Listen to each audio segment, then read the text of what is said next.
materials for today. My name is Jen Collins, and on behalf of the MTSS statewide initiative, and specifically our middle high series, which is devoted to helping secondary teams scale multi-tiered systems of support to middle and high levels.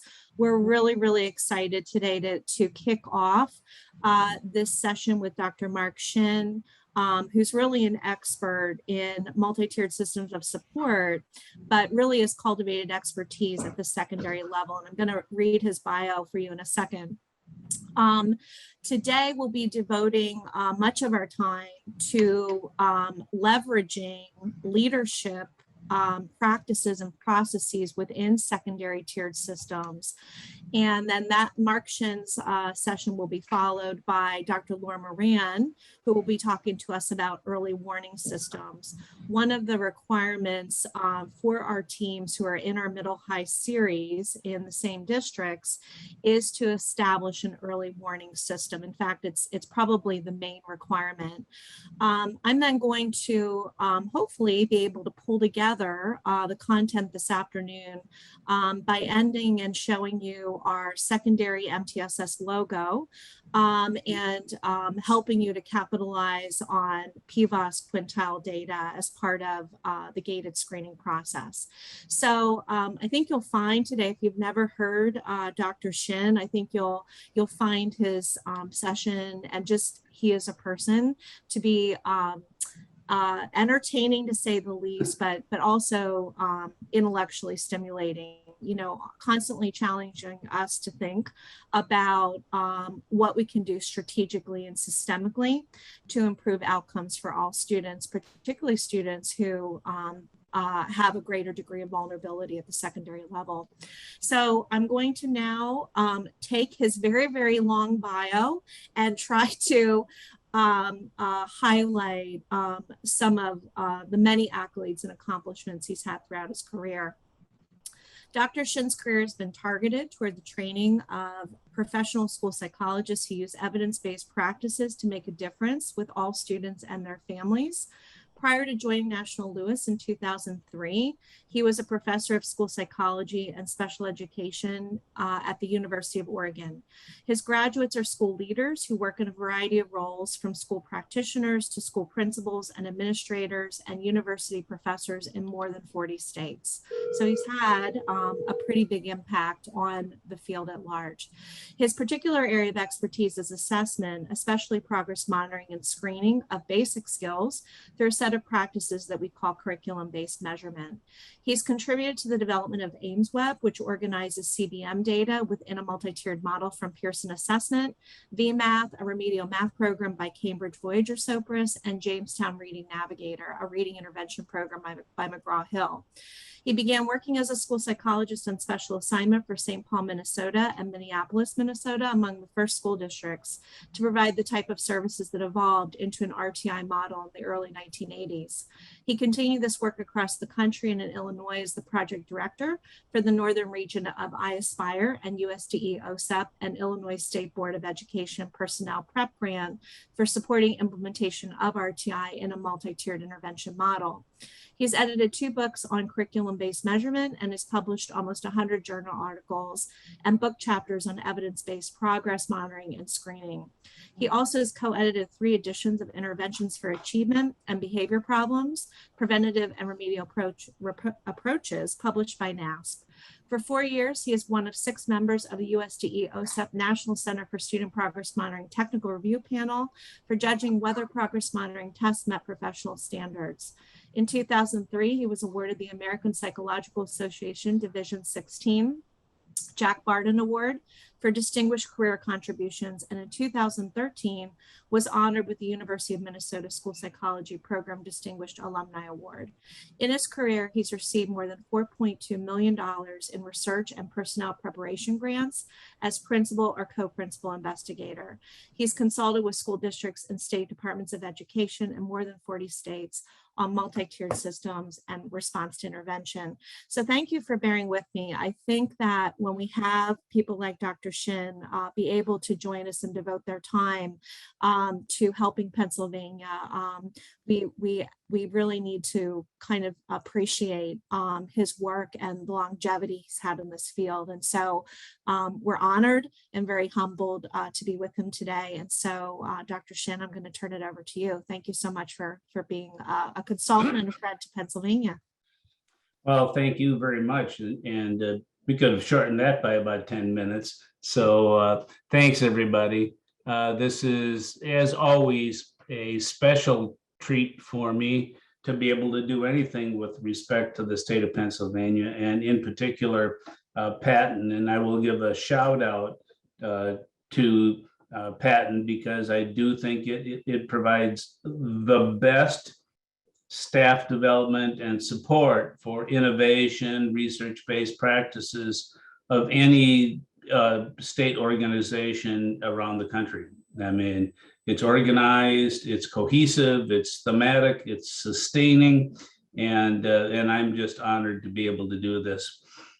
Just as an intro, we will entertain periodic comments and questions. They'll be monitored in the chat box. I certainly don't want to just drone on, for the couple hours that we have here, or almost couple hours. We're on a time zone difference here, so I'm in north of Chicago right now. The sun is coming out, and it looks like it's going to be a excuse me, a glorious day here. If you do have comments, please refer by my first name, Mark. That would be really good. And as we will see throughout my presentation, not only am I a, at least supposedly a professional, but I'm also a parent, okay? And a parent of 3 boys. And 3 boys who I think are really pretty smart. My 2 older boys have navigated their way through high school. One sort of okay, one definitely not okay. And my 8th grader right now is starting to experience a different set of expectations than what he'd really experienced K through 6. I've hoped for him that he won't stress us as much as my 2 oldest boys.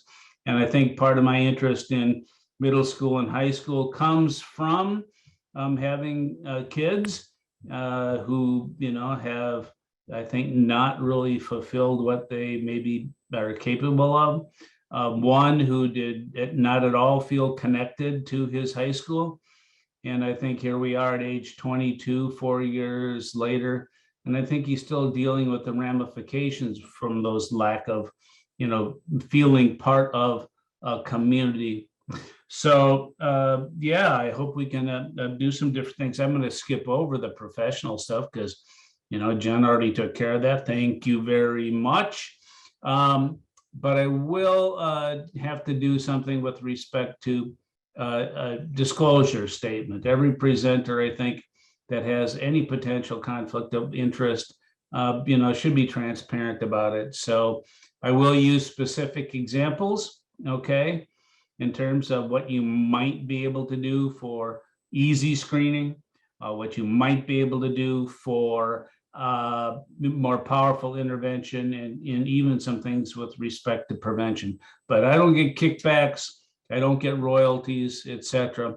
And the reason why I use examples is they're not supposed to be prescriptive. They're not supposed to be the only thing, but I would like you to get thinking about, I wonder why he talks about that program versus other programs. There are many good programs now, more than ever before, that we've had to be able to make a difference with kids. And of course, that also means there's more than ever before an awful lot of junk out there. So be strategic, and I hope I can model some of that stuff, okay? So there's my disclosure statement. It is in the handouts, okay? Notice it all has the word no in front of it. So no income, no royalties, at least not anymore. So I am free and free at last. Okay. So I want to start this way because, I've been doing this stuff. I mean, as a frontline person in going back to 1979, in St. Paul, Minnesota, where my clientele, get this, I was one of two psychologists assigned to about 5,000 kids who had recently arrived from Southeast Asia. Okay, remnants of the Vietnam War, mostly white Hmong, blue Hmong, but Vietnamese, Chinese Vietnamese, Cambodian, Laotian, you name it. And then about another 4,000 students whose language at home was Spanish. I know hardly any Spanish, and I certainly know no languages from Southeast Asia.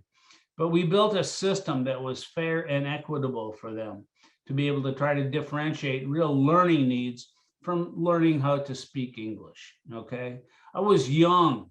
Okay, I was idealistic, and I was naive.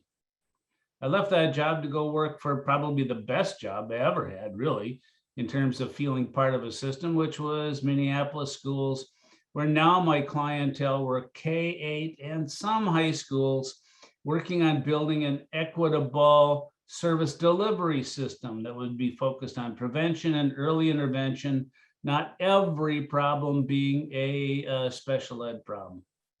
And then I got asked when I went to the University of Oregon to build an accredited program starting from nothing. So I'm a builder. I gravitate toward the University of Minnesota football team instead of places like Penn State. Why would I want to go to a place that's already winning?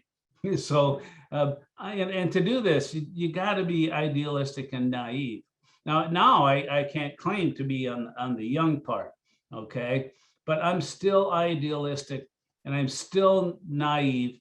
And I hope that many of you as leaders have those characteristics as well, but I have probably experienced as many failures as successes.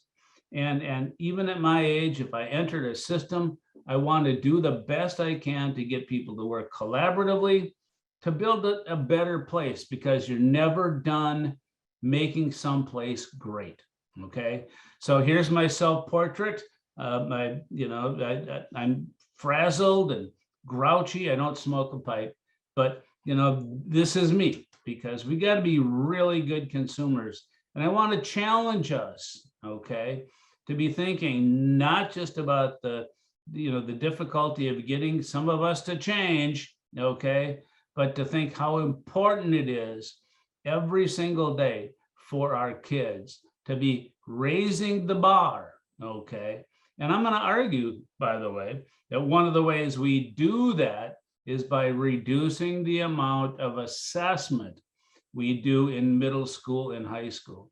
We are spending way too much time and energy assessing kids, collecting data that teachers are not likely to use given the volume, the number of kids that they're working with, okay?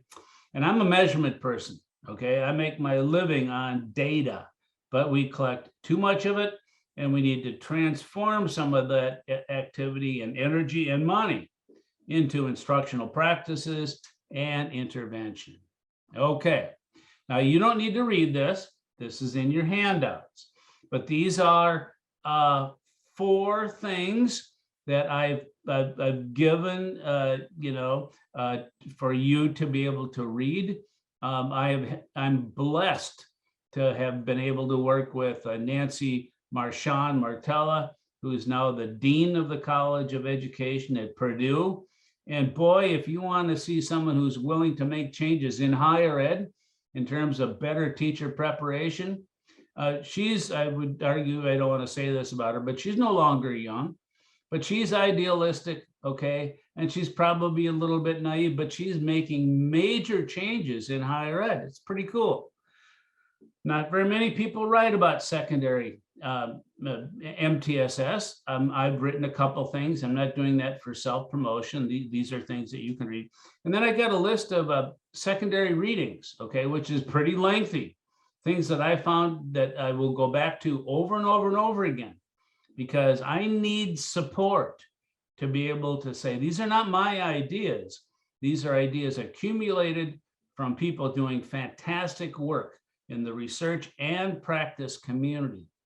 And here's just 3 of them, okay, that I have not put, I've not sent them because I didn't want to inundate you with things to read, things to read, things to read, things to read, but to sort of give you some like greatest hits. These you can find online, they're free.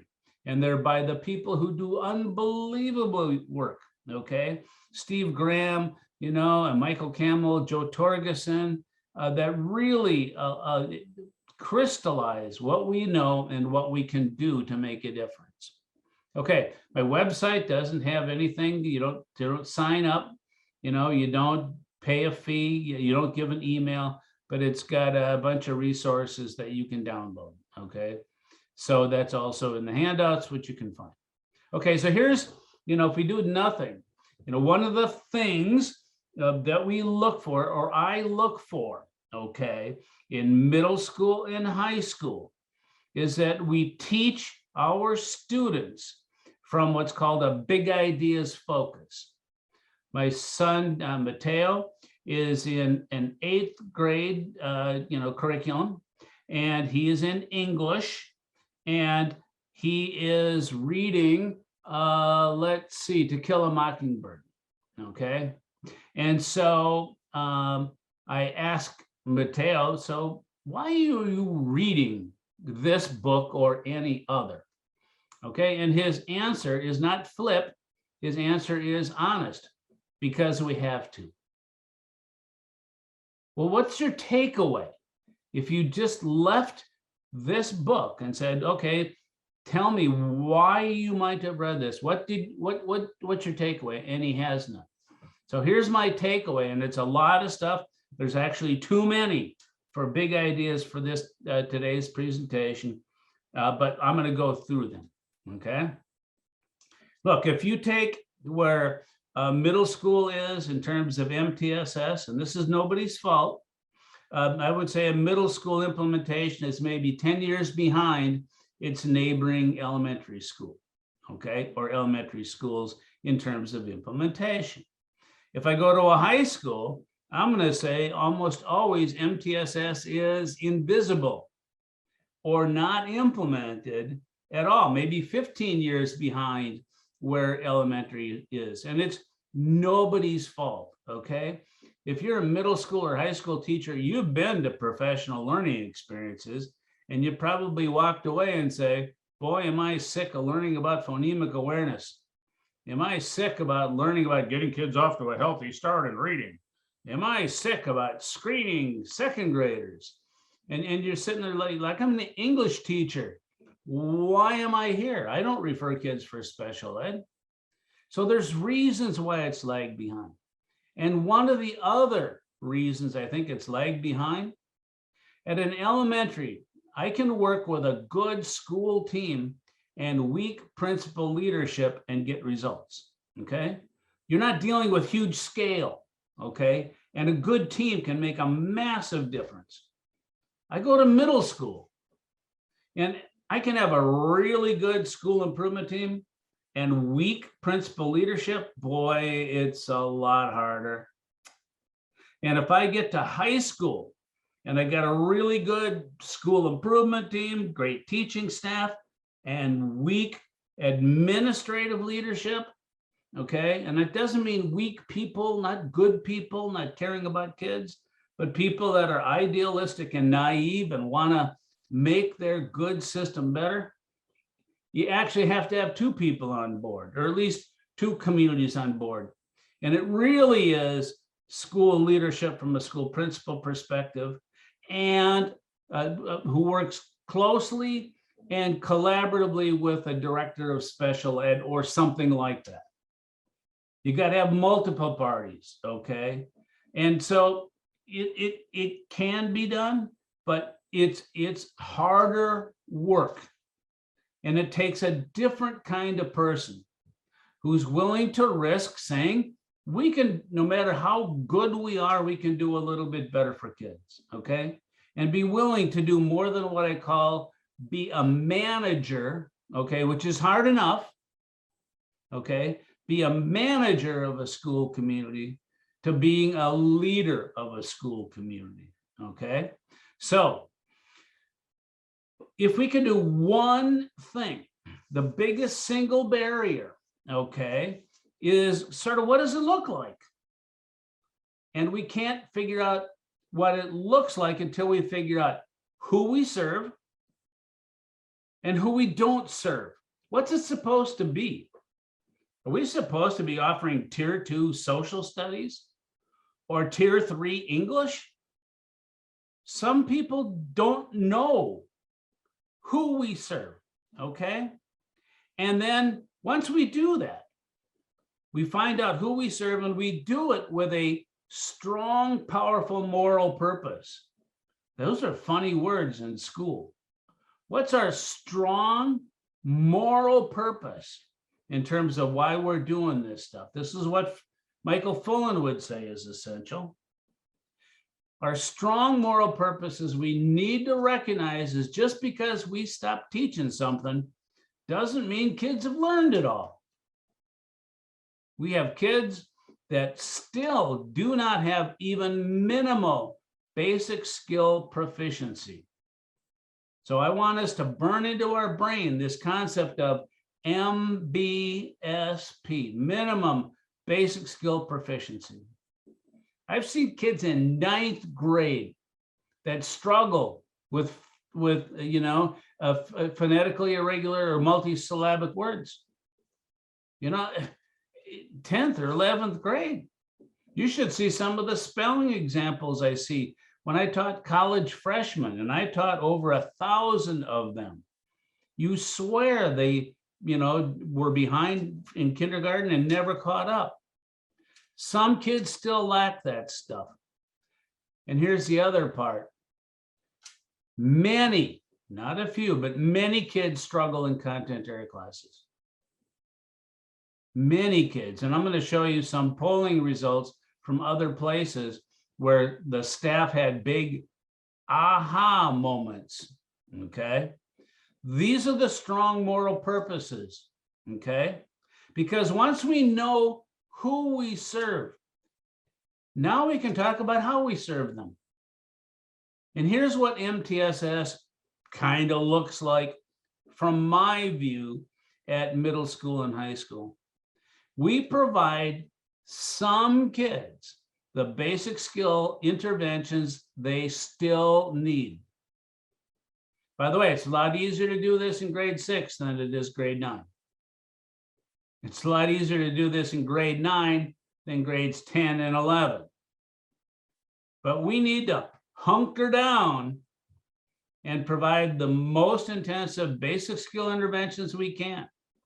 And it has to be as soon as possible, and it has to be as long as necessary. Now, here's the deal. We can get adolescents caught up in their basic skills in reading, math, and writing. Okay, I'm going to use reading as my primary example today. We can actually do that. Adolescents can learn really quickly with really good instruction. And we can fill in a lot of gaps. What we can't fill in is a lot of the prior knowledge that would have been acquired if kids were like reading more at a younger age. But we can figure out how to help them in content area classes. So we have to figure out who we serve and correspondingly who we don't. And we need to figure out how, who, how, who, how. So if we were doing Anita Archer, we would be doing a whole bunch of corresponding about who we serve and how we serve them. So here's the other part. And here is, for lack of a better term, the cool part. Okay?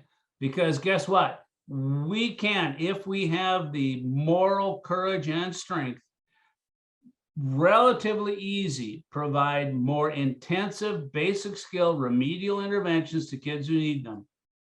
But the challenge will be, how do we support kids in content area instruction by helping all of our teachers become even better teachers? How do we get us old codgers to be able to add into their repertoire, which I added in my repertoire at age 48, where a fellow named Doug Carnine was watching my teaching of undergraduates. And he said, Mark, you are introducing one new concept pretty much every minute.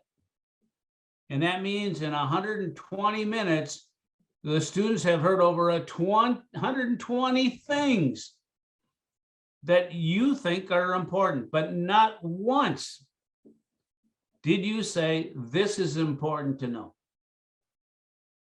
And not once did you say, this is not important to know, just listen.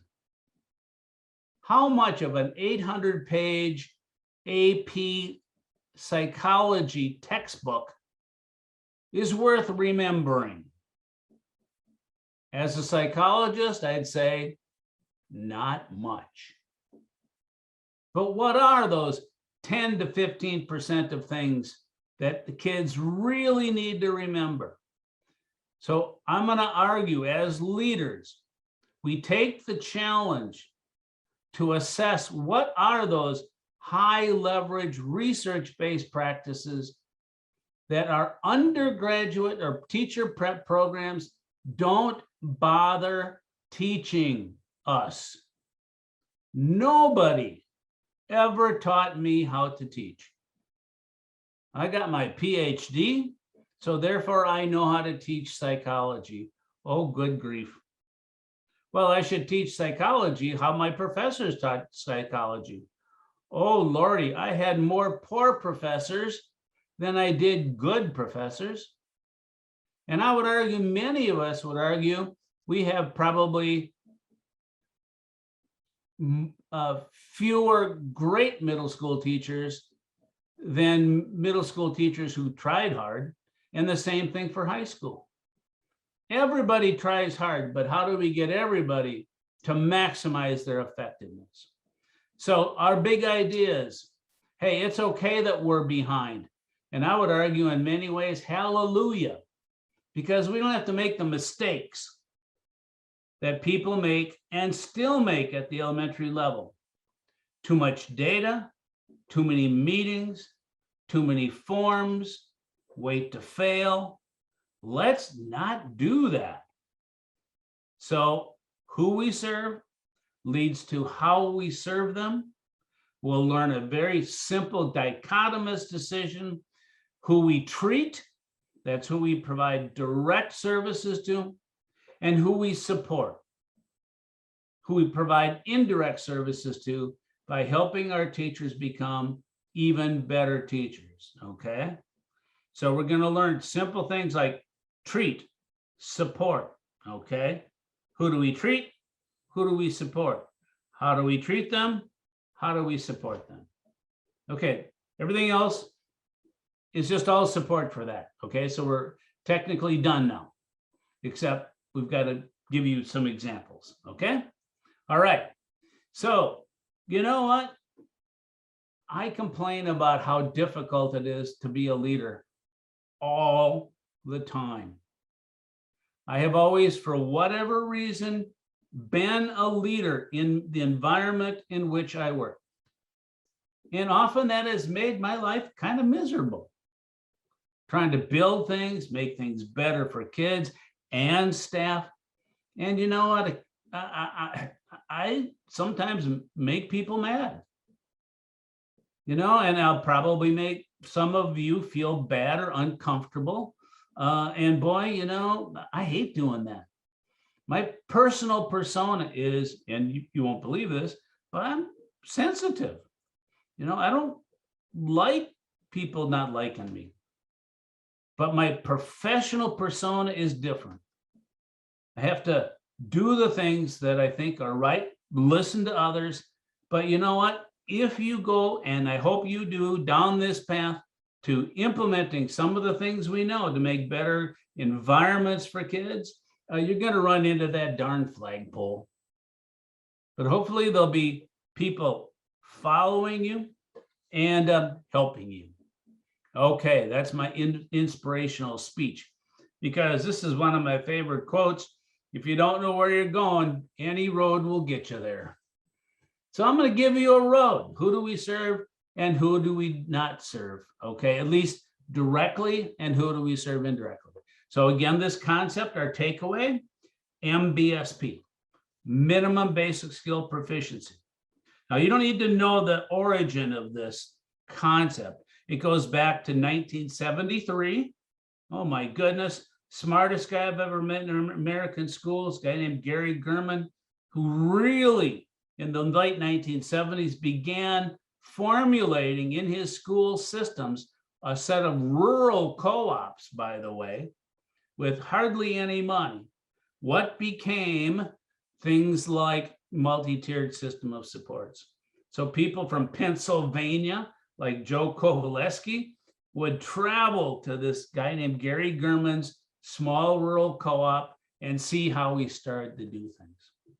The official concept of labeling our criteria, MBSP, comes out of a contract that I had with Alan Coulter from the state of Tennessee in 2015 to help them roll out their statewide MBSP. And we went to, I believe, 5 parts of Tennessee with up to 1,000 people in the audience. And the general reception to the concept of who we serve and how we serve them was pretty powerful. So let's kind of take a look. Now, this is, I hope you can hear this okay. Okay, this will be an 11th grade student, okay? And in this context, end of grade 7, proficiency was the standard for whether a kid needed intervention. So this kid's going to be reading a grade 7 reading passage.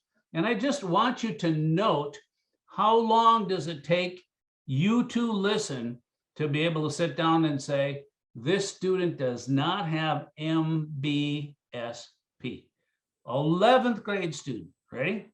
Now the sound gets better after about 7 seconds.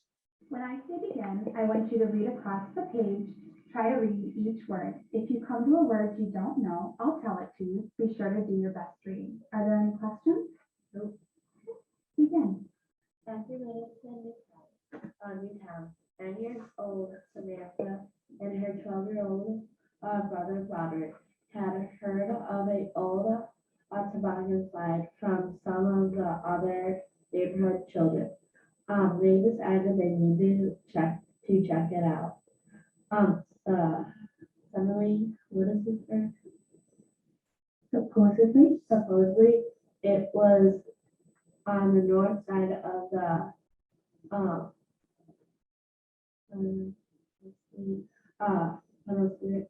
middle school of the lake behind their new home.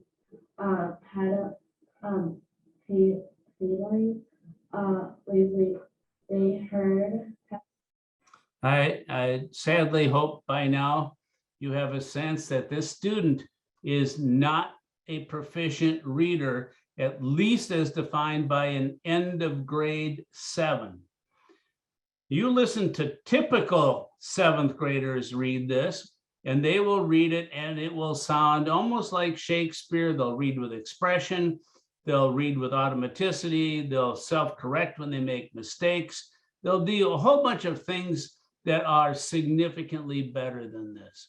And, you know, when I look at this student, what intervention would this kid receive in your high school? What would they get? Would they be a student in special ed? And so what do they get? They get special ed. Well, special ed is not an intervention. It's a label for a set of legal protections and services. But if they don't get special ed, what do they get? It's got to be difficult if you're reading that, you know, junior year biology text, if you can't read at a grade 7 proficiency. So what would a student typically get? Help with homework? Help with homework is not an intervention, and the student will still be condemned. That's a strong word, condemned to a lifetime of not being able to navigate even simple text. Try reading the voters pamphlet. Try reading about things that are socially important. Try helping your kids in school. if a student like this graduates and is not at least at a grade 7 reading? How about reteaching? Well, we'll reteach them, give them a little bit of tutoring. How about giving them extended time? Twice as long to do something you can't do? How about, well, let's just modify the grade. And so instead of having this student read To Kill a Mockingbird, they only have to read the Cliff Notes or something like that to be able to get a C. How about co-teaching? How about having, and not to, because on some occasions co-teaching can be effective, but most of the time it ends up being just have another adult standing next to the kid. Okay, and how's that going to teach this kid those lifelong skills? How about this? How about an intensive basic skills reading program that's provided to this kid? As soon as we can, as long as needed. Now, why in the world, how in the world does a kid end up in 11th grade with basic skills as low as this? Well, passing the kid along. Now, one of the things I like to do, and let's see if I can get my hands, think about this. At the elementary level, if a kid has a reading problem, let's just say they get a reasonably intensive intervention. Okay? By the time that kid is in middle school, typically is that discrepancy in reading skills smaller than it was in middle school or bigger than it was, or elementary school, or bigger than it was in elementary school? Most of us would say the discrepancy is bigger. Is the intervention more intensive in middle school? No, a middle school intervention is typically less intensive than it was at elementary. Now we get a kid in high school. Is that discrepancy in necessary skills smaller, the same, or bigger? Almost always it's bigger. And are the high school interventions even more intense, or are they even less intense?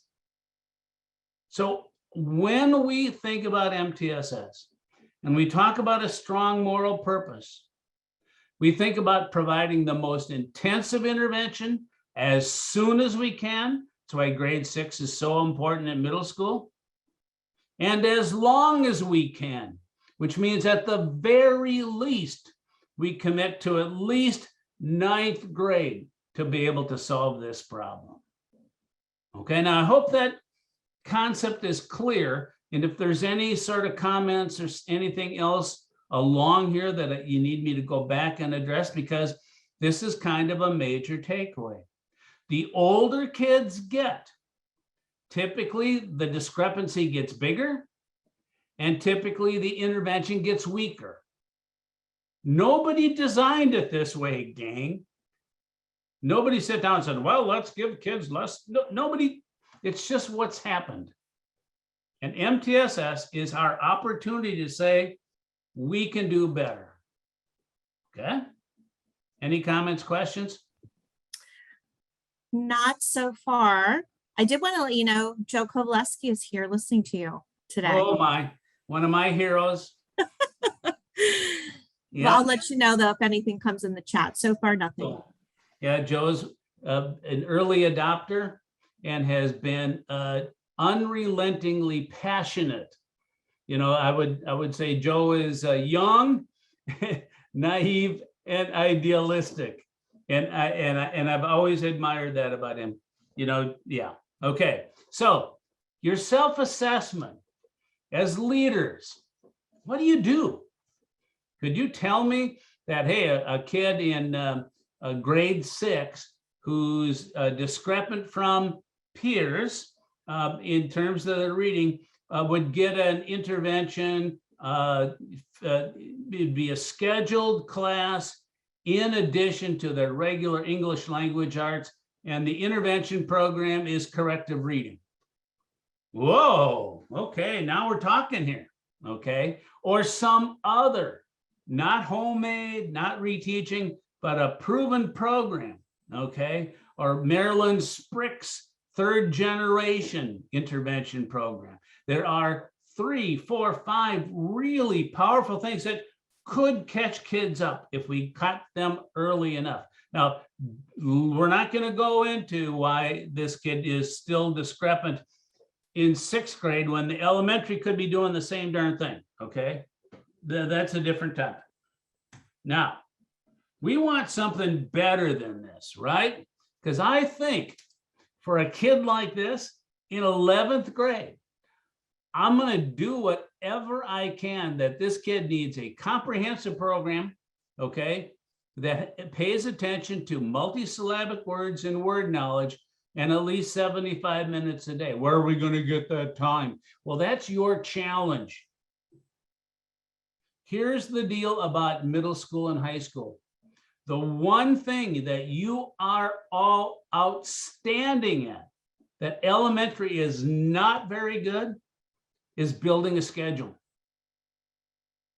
If the state of Pennsylvania said we're going to require all kids to have, you know, a semester course on X, you would fix that. You would complain, you would make sacrifices, but you would have that problem solved because that's what you guys are great at. So take your time and think about how do we schedule interventions for kids who need it with something worth getting. Now, I can tell you for a kid like this, if they don't read a lot, they're going to have vocabulary deficits. I can tell you that if a kid is not as successful as we might like, many of them may need a behavior support plan for things like motivation, effort, school attendance, homeschool connection. Oh my goodness, we have to working on, you know, making sure parents are more, yeah, we're going to try to do that stuff. This kid's going to need practice.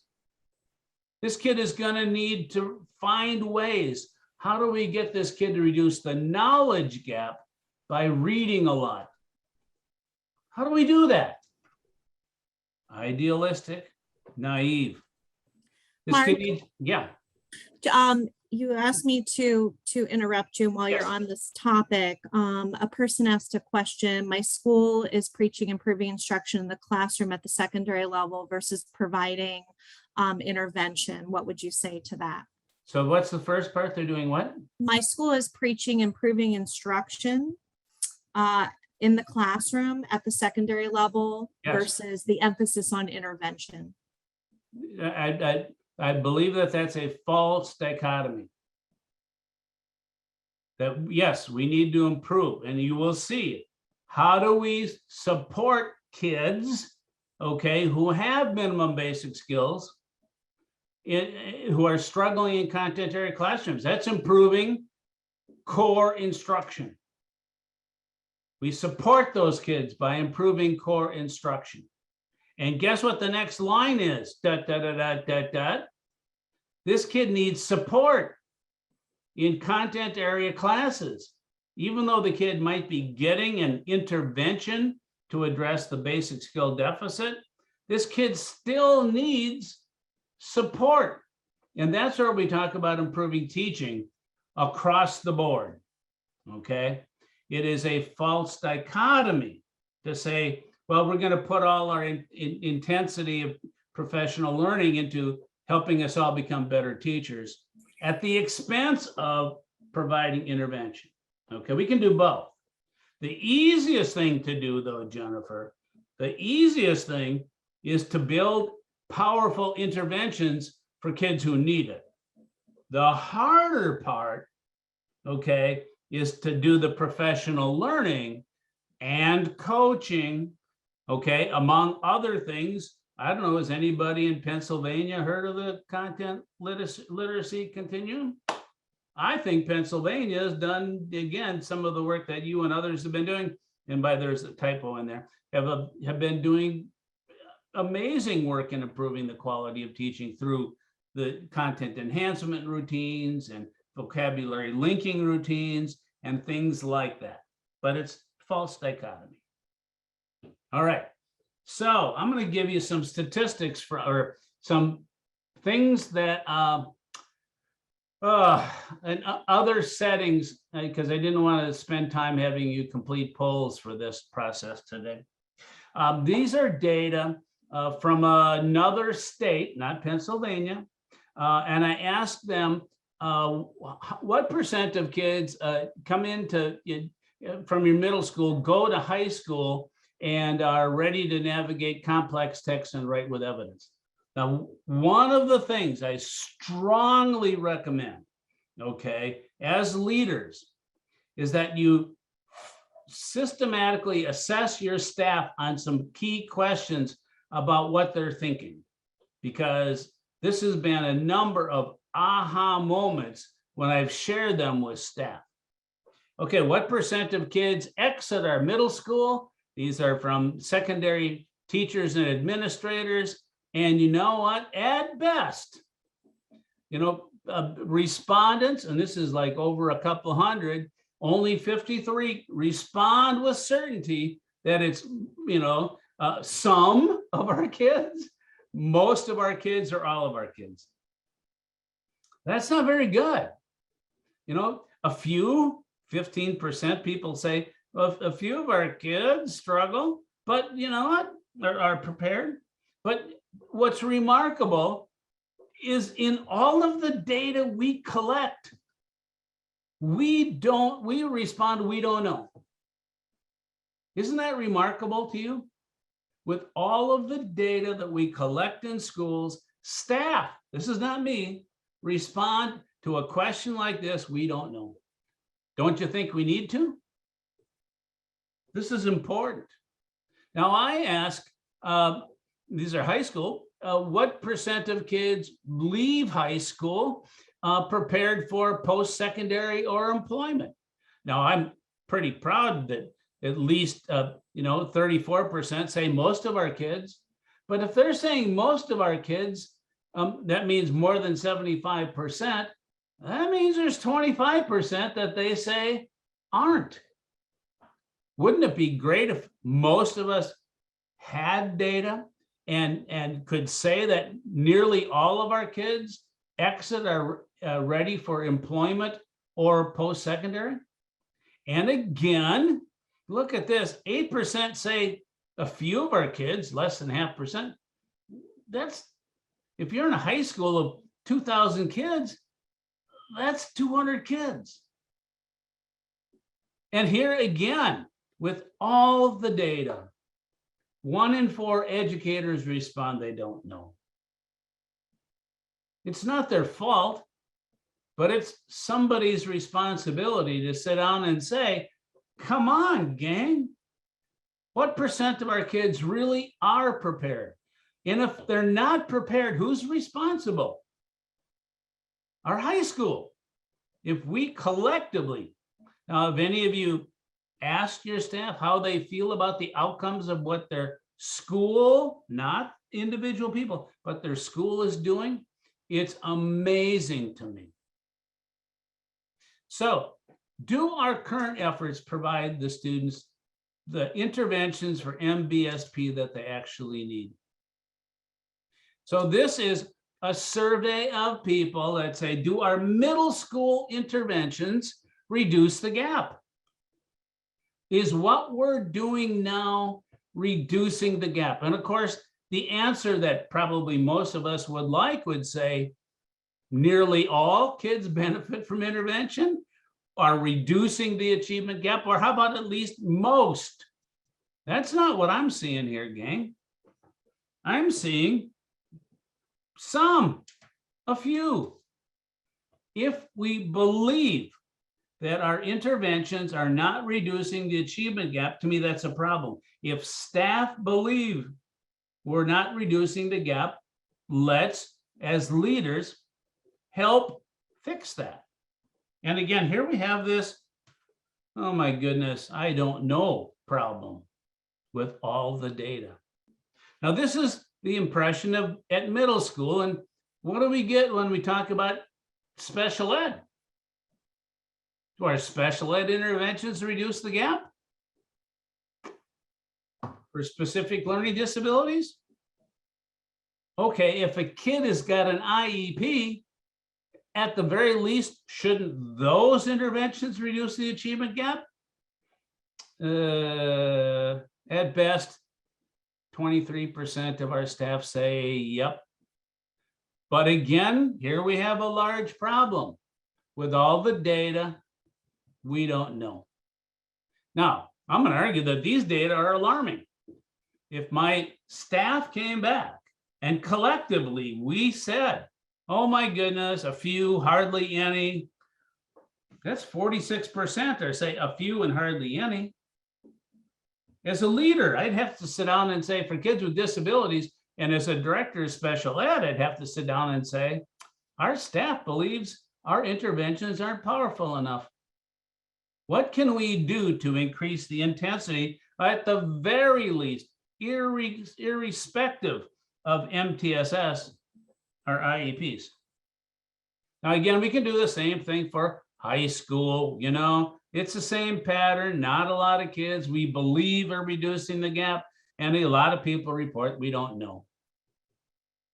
So here we have an opportunity as leaders. Let's assess our staff about their opinions about how we're doing, because you know what?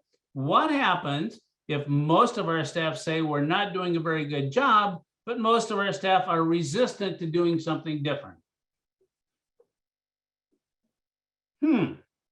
Now we've got a problem, not of the intervention, we've got a problem of how do we build, when we recognize the problem, how do we build the opportunities, collaboration, demonstration, targeting, you know, our early, you know, first responders, you know, the people that are at we know who they are, by the way, who are people that are going to be trying things out. How do we get them involved? Now, the second part of this, which goes back into that false dichotomy of intervention, which we know we need to do. We know we're not doing as good a job as we can, okay? And how do we improve the quality of teaching? False dichotomy, we're going to try to do both, because the key part, and I would argue the most fun part, the most difficult part, is improving the quality of teaching. Now, Randy Sprick, okay, I met Randy Sprick in 1975, okay? And for years, we've had opportunities, and he has been such a wonderful source of personal growth for me. Imagine I could have free coaching from Randy Sprick on things on behavior support and other stuff, okay? So this is one of my sage wisdom that I, as a university professor, have to approach my teaching every single day. I start with this mantra that I need to understand that on any given day, a quarter to a third of my kids don't want to be there. Okay? You're a high school band teacher. You got a bunch of kids that on that given day don't want to be there. Their parents are getting divorced. They're not starting on the basketball team. Their girlfriend or boyfriend broke up with them or isn't giving them attention. They're being bullied. All kinds of things happen. If you remember middle school and high school, remember the drama that many of us lived with every single day? I lived in 8th grade with the idea that a guy named Jeff on the bus on the way to school told me that said, after school, today's the day I'm going to beat the crap out of you. You get off the bus, you better run. So what do you think I thought about most of the day in 8th grade, especially last period? Is today the day that Jeff is going to beat the crap out of me? I need to understand that as a teacher, I've got kids like that any given day. And it's my job to create an environment that helps those kids feel connected, supported, engaged, motivated. You want to talk about a hard job? That's probably, I think it's the hardest job in the world. 5 periods, 6 periods, 3 periods. I don't care how many. But it's unbelievable. And Randy taught me that one of the big ideas I have to communicate to my staff is I can't confuse my effectiveness with my efforts. I got a 35-year-old son who on Father's Day called me and told me he was diagnosed with type 1 diabetes like his younger brother. Okay, but he's 35 and he's in Seattle. And I want to support him every day. I just don't know how to support a 35-year-old recently diagnosed person with type 1 diabetes. But you know what? I'm trying like crazy. I'm texting, I'm emailing, I'm copying websites, I'm contacting my other son's endocrinologist. It's not working, but I'm trying. So here's the challenge. Nobody taught our teachers as much as they need to know. And when we do professional learning, it must include a show me component. Don't tell me, show me. Okay? Anita Archer, I do, we do, you do, and we don't do enough of the I do. Let me show you how to do this, or certainly the we do part. Okay. Now you want some interesting data? 250 secondary people, okay? I asked them the question, did your pre-service training, okay, provide you research-based practices to help kids navigate complex text and write with evidence? This is not remediation. This is in content area classrooms. And 2 out of 3 said they don't recall any. So how are we supposed to expect content area teachers, okay, to be able to do research-based practices to help kids read complex text? Okay, Kill a Mockingbird is not that complex, but for some kids, it's super complex. And then write about it? Oh my goodness. Now, how about this? How about managing behavior? These are experienced teachers, almost 200. 1 in 5 says, I don't remember any. Another 1 in 5 says, weak. A third say, so. Only 1 in 4 said, hey, strong. I know how to manage my class. So when we talk about professional learning, and here again is where I think as leaders, we assess our staff in a systematic way about some common things that they need. And then we can sit down and say, you know why we're working on this school-wide behavior support and how we're talking about extending it in the classroom with, Randy Sprick's discipline in the secondary classroom text. Why we're doing professional learning on that? It's because you have told me that you need that. And then I really like this, okay? What percent of people report, strategies in terms of helping struggling students? Now, here's the good news. This state has a state personnel improvement grant from the U.S. Department of Ed, and together with the state and federal is they're prioritizing things like content literacy continuum and strategic instruction model. And we've got 1 in 4 teachers noticing. That's pretty fantastic. I'll bet 5 years ago, this profile would have been really different. So we've got a reason to support them. We've got a reason to support them, and we know how to do it. Let me give you an example. Now, you might be able to read this on the screen, okay?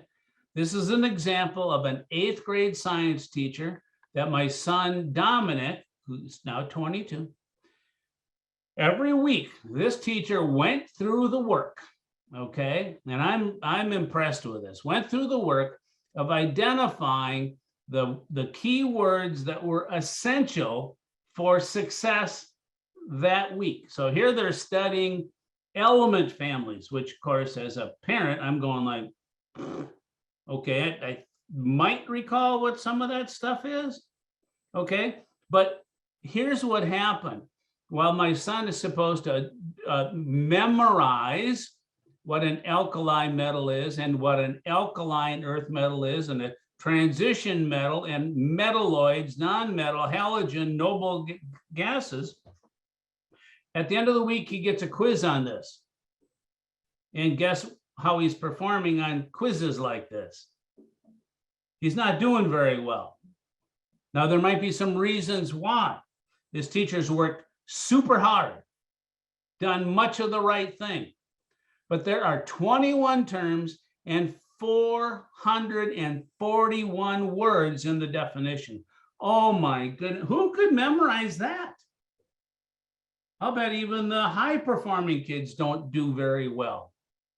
So here's what I did.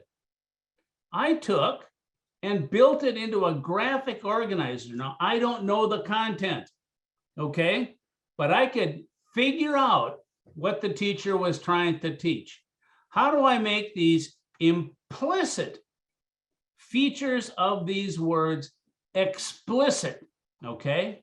Because if I put emphasis on how the words are the same and how they're different, they're easier to remember. Less memorization, okay? And guess what? My son is one of the few times where at the end of the day, my son texted me and said, Dad, I got an A on the quiz. Because here's what I did. You won't be able to see this very well. But with hardly any content knowledge, I knew how to go through all of those 441 words and put them into a table, because the teacher always gave examples in the definition, often gave what it looked like, often had whatever conductivity is, but missed some of the definitions. Reactivity, only some of the words. You can see where the gaps are and you can see where they are, so which one is shiny? Oh, my son could answer that.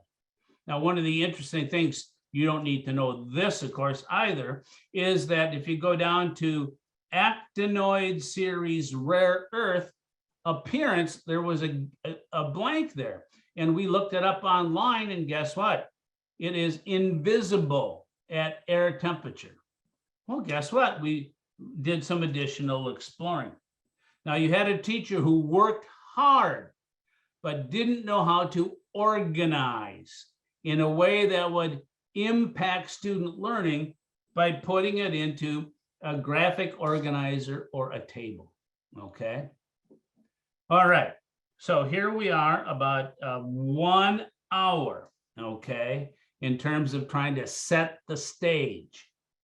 Who do we teach, or who do we serve? And serve is a funny word. And who do we not serve, again? And then how do we serve them? We provide the intensive interventions for kids with MBSP deficits, and we provide the supports for all kids through improving instruction, okay? And again, I would say Pennsylvania is as or better prepared to be able to do the second part, okay, than any other state other than North Carolina and Virginia. And I'm not saying that you're worse than, I'm saying that those are two other states that have made supporting content area instruction a priority. Okay, so now let's take a step back and talk about something that is part of MTSS. Creating and sustaining, one of my favorite words that we need to add more. Nurturing environments. Nurture is a word that is part of, I think, our marketing of how we promote MTSS to our staff as leaders. What we want to be able to do is make school a place where more kids feel connected. We know that there's a relation between kids feeling connected and academic achievement and behavioral health.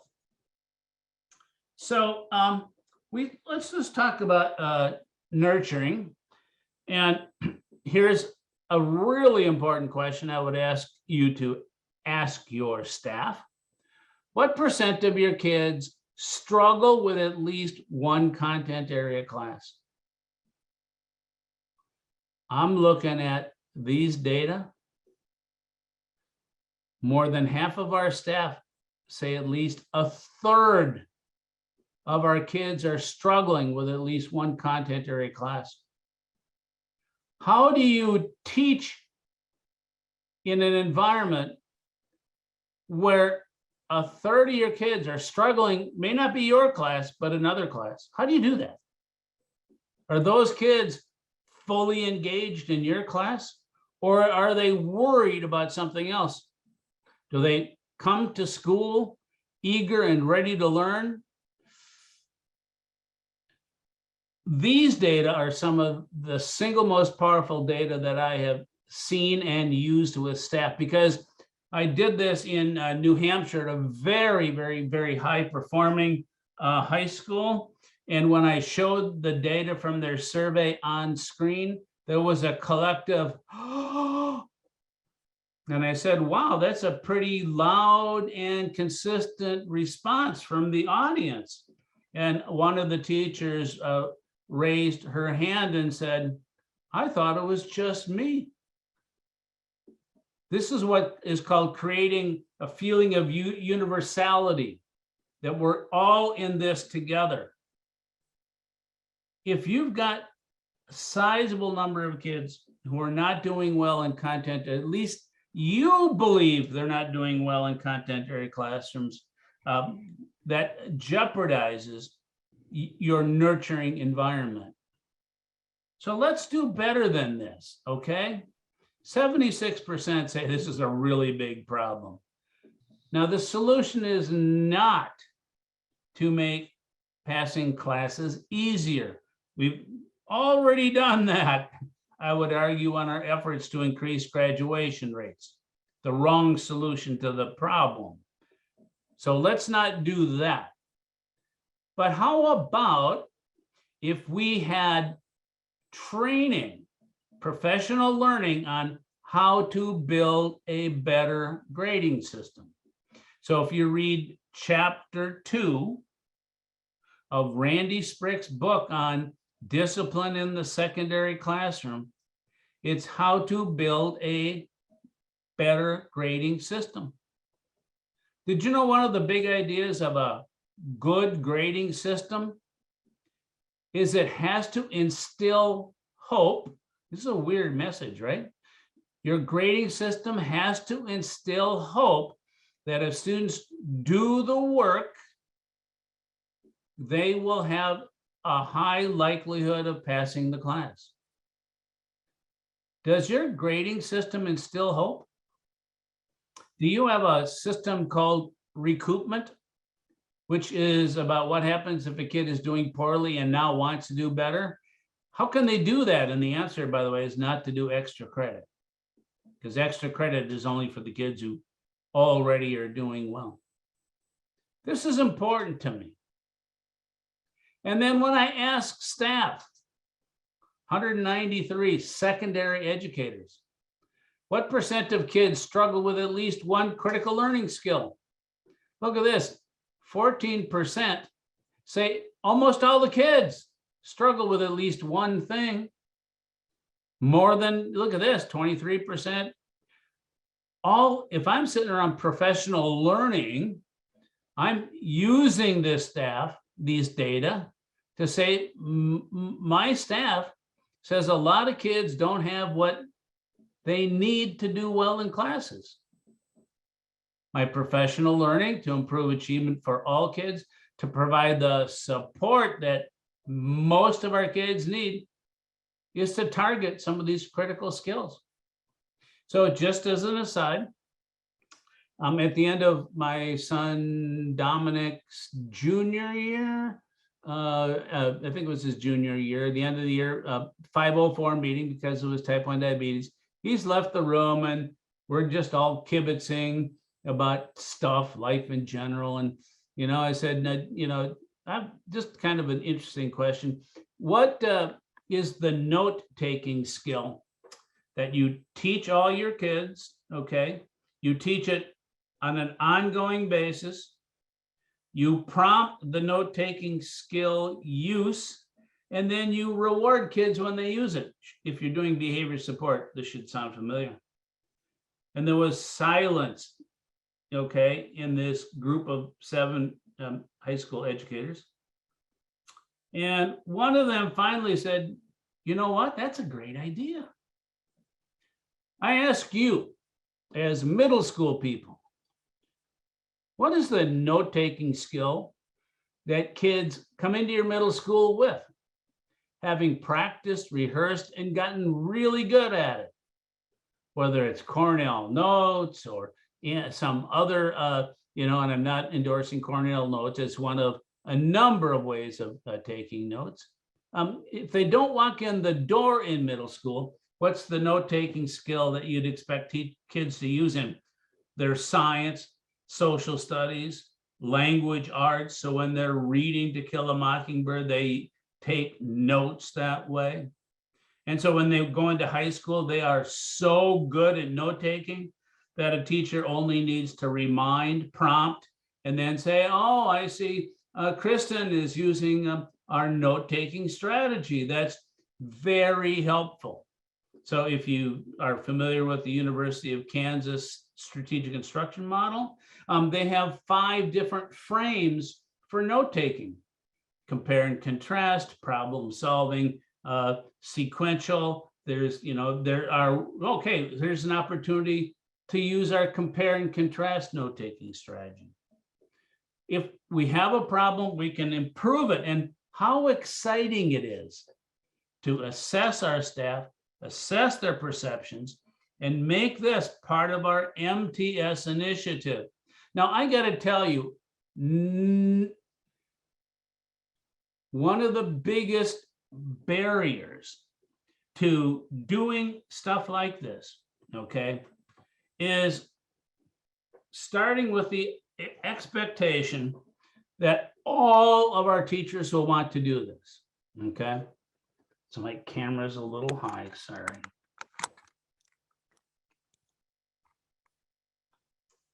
So I start with the expectation in terms of percents. You will never get all of your staff to be interested in something you're doing. There will always be at least one person who's not interested. So I work in increments like this. If I could get 10% of my staff interested in a consistent note-taking strategy, is it worth doing? Absolutely. What if I get 25% of my staff interested, trained, supported, coached, rewarded, acknowledged? That's definitely worth doing. What if I got half of my staff to be able to build, say, a better grading system with some professional learning and coaching? Is it worth doing? My response is absolutely. If we shoot for 100%, when I hear we'll never get our staff to do that, what I'm hearing is we'll never get all of our staff to do that. And your response should be, well, like, no kidding. So let's target, instead of having this negative, we'll never get everybody, let's start saying what percent we could or should get, and then build an environment that teaches and prompts, acknowledges, and supports. That to me is leadership. Now here is leaders. Here's our, going back to one of our major takeaways. It's a little graphic organizer that helps. Leaders must establish that clear vision of what MTSS is and isn't. 201 people does your middle school and high school general ed and special ed administrators have a shared vision of what MTSS looks like? Answer, no. If the message is not clear and consistent, if people are confused about what it is and isn't, how do you get meaningful change? How do you get people on board? If there's significant misunderstandings, you're going to get unnecessary resistance. So again, a key to me is being able to assess where we're at. So here is a takeaway. First, what are we going to call this thing? MTSS or RTI? I'm still seeing people struggling with MTSS, RTI, RTII, okay? And I would say there's been an evolution of terms that have contributed to better understanding and reducing misunderstanding. If people believe that what you're doing is this thing we call RTI, as in how you get kids eligible for special ed, and it looks like a lot of hoop jumping to teachers, middle school and high school teachers are going to go like, well, I don't refer very many kids, and if I do, only under the most extreme circumstances, because the meetings and the paperwork and the try-to things, I'm not interested in any of this thing that you're doing, okay? Now, if you can communicate whatever your term, it's a general ed system to do two things: coordinated early intervention for kids who lack minimum basic skills, and provide support for students, and get this, support for staff. Expect some general ed interest. No system is going to interest everyone. But one of the I would say one of the implicit ideas about MTSS, okay, that needs to be made explicit is, did you know that we're actually creating a support system, not just for kids, but for teachers? It really should be MTSSSSS, because what happens if this 8th grade kid can now navigate with at least minimum basic skill proficiency? Did you know that kid's easier to teach?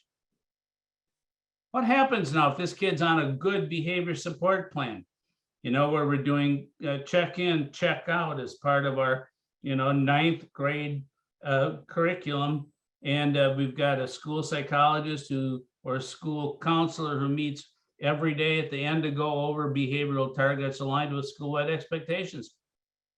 It can be easier to teach.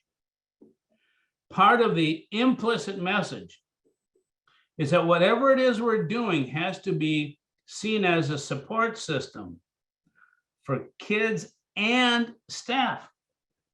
So here's how I like to differentiate.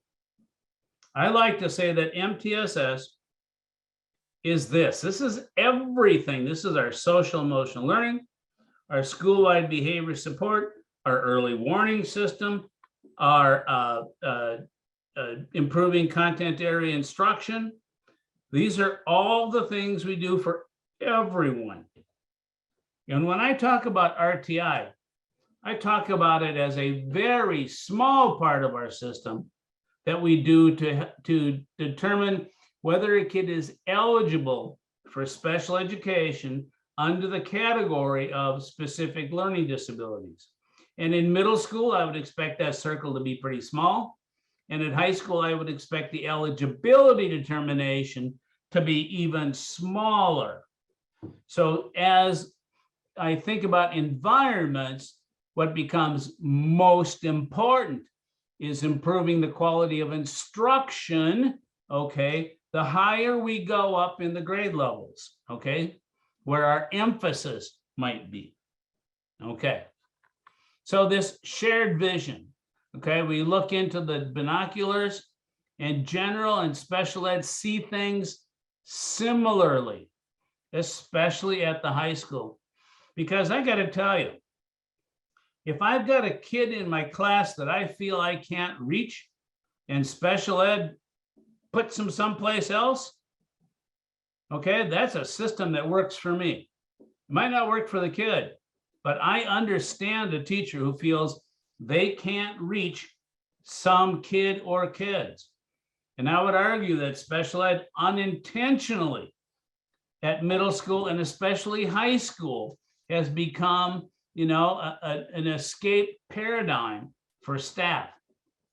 I'm not saying that we need to, force people to have kids who may need intensive intervention in their classroom all the time or whatever. But I am saying we need to understand the perspective. So we need to have a consistent vision. So here's how it's sort of always worked. These are going to be new kids in special ed at middle school and high school. They're doing poorly in some content area class, okay? Teacher says, I can't reach this kid. I can't teach this kid. So we put them in special ed, okay, where they really don't get the intensive intervention. Again, not speaking about your own environments, because I don't know what you do. But more commonly in middle school and high school, what kids get at middle school and high school for special ed ain't particularly special. Help with homework doesn't work. Accommodations don't work. Alternative classes don't work.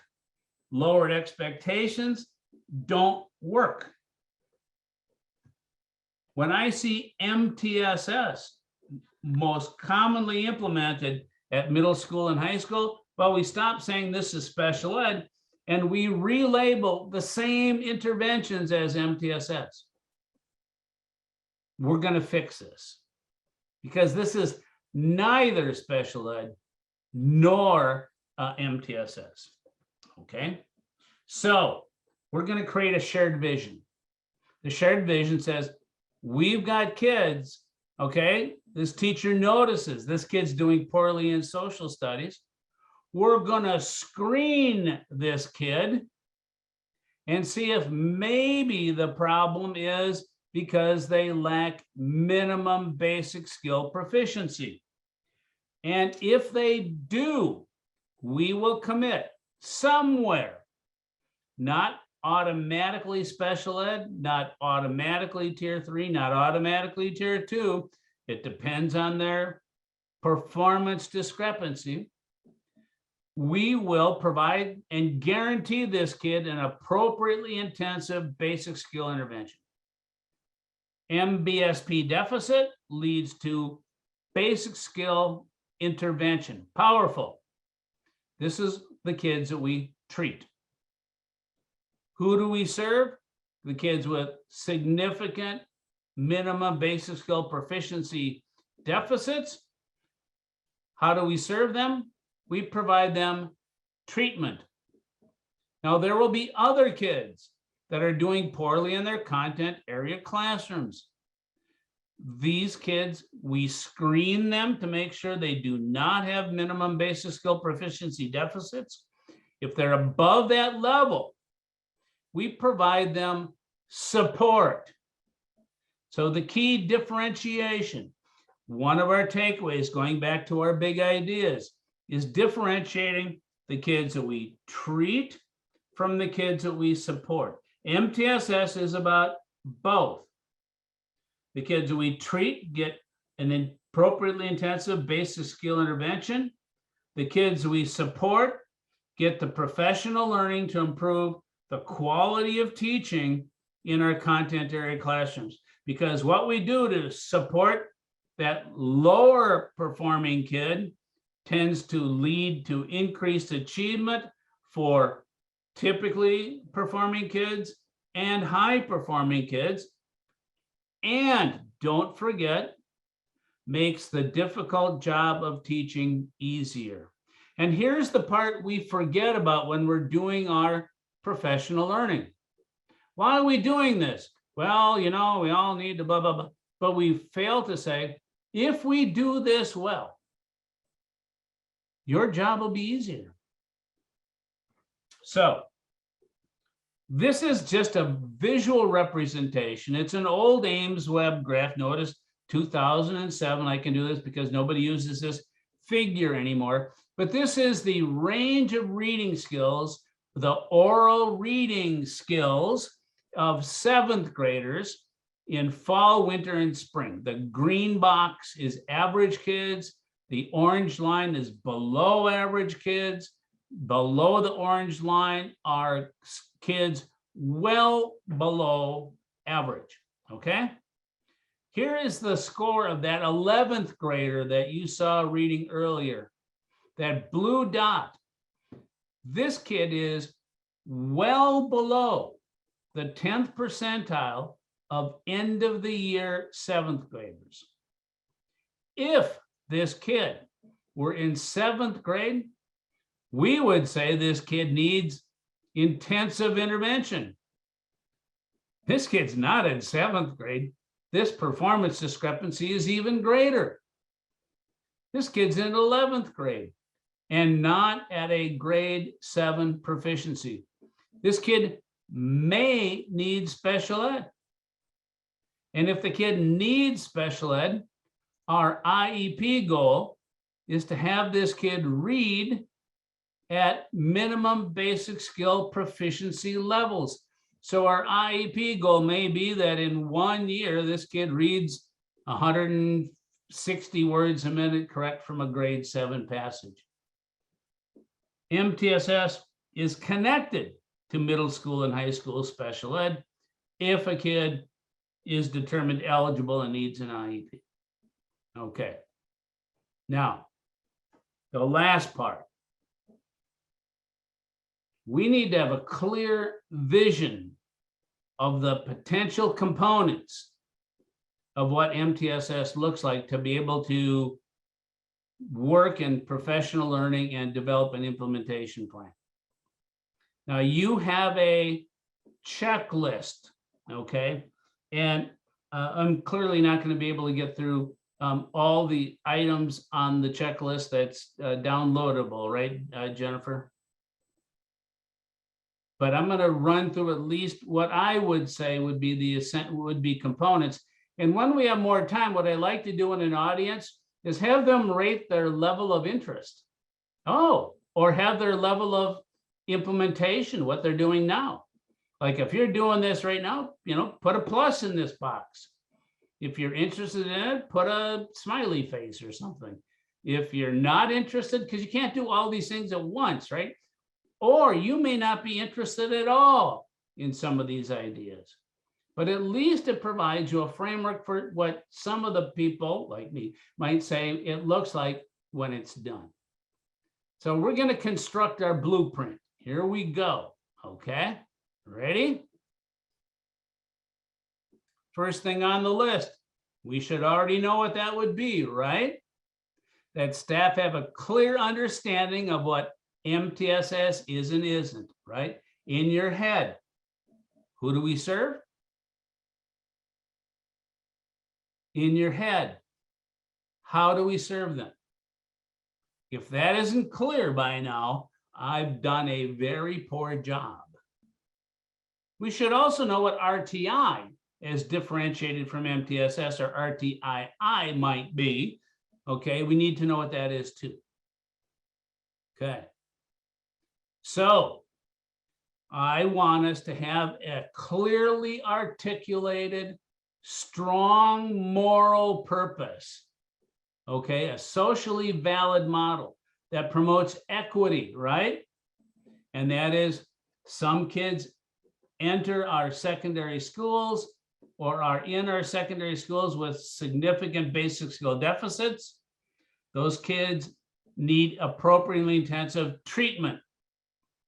And there are sizable numbers of kids that are struggling in content area classrooms, and we need to help our teachers by putting high leverage tools in their toolbox through professional learning and coaching.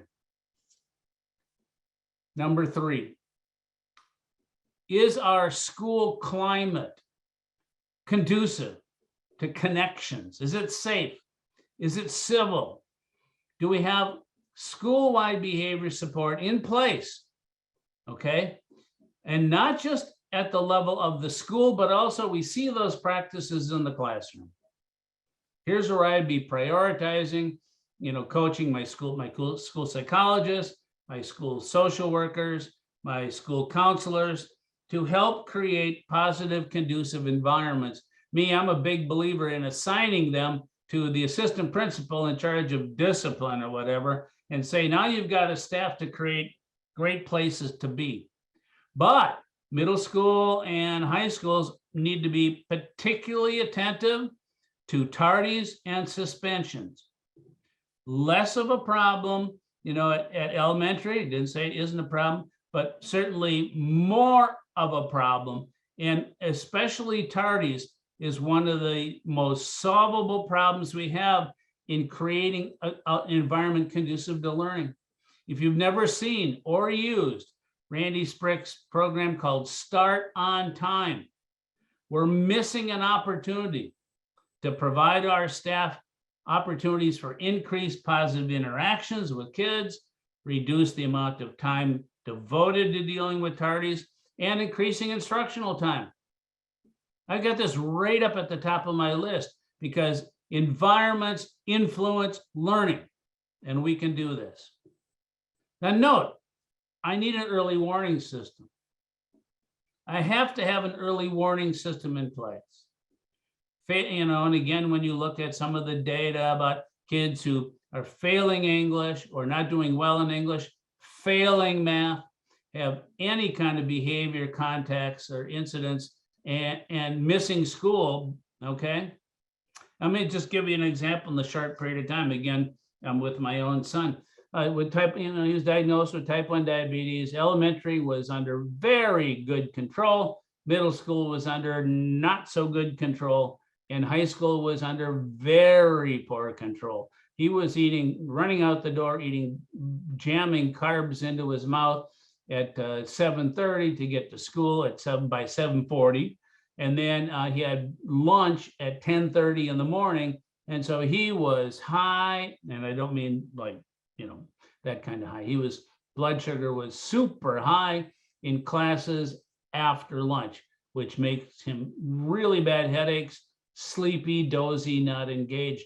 And so by December 1st, he had missed something like 18 periods of algebra and more than 20, I believe, of English language arts while he was down in the nurse's office. Now, it started off as high blood sugar, but I can tell you that when you start missing algebra and then you come to class, you are far behind. So it became actually, I think, escape and avoidance. Okay, it's December 1st. Who is calling the meeting based on early warning system? Me. I'm calling his case manager and saying, and again, this is an example of not good practice. Are you aware that Dominic has missed blah, blah, blah, blah, blah, and he is now not passing algebra and English? And the school counselor said, wow, maybe we should have a meeting. I would hope that the case manager, who was the school counselor there, and they had plenty of them, that case manager is using an early warning system to be able to, contact me. It's on a 504 plan at the very least. But we need these in place to be able to be proactive. Number 5, we can no longer have teachers just do their favorite literature as a mechanism for language arts curriculum, okay?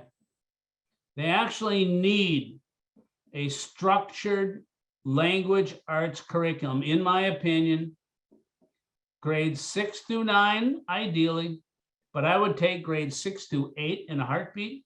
I would take grades 6 and 7 if you could do it.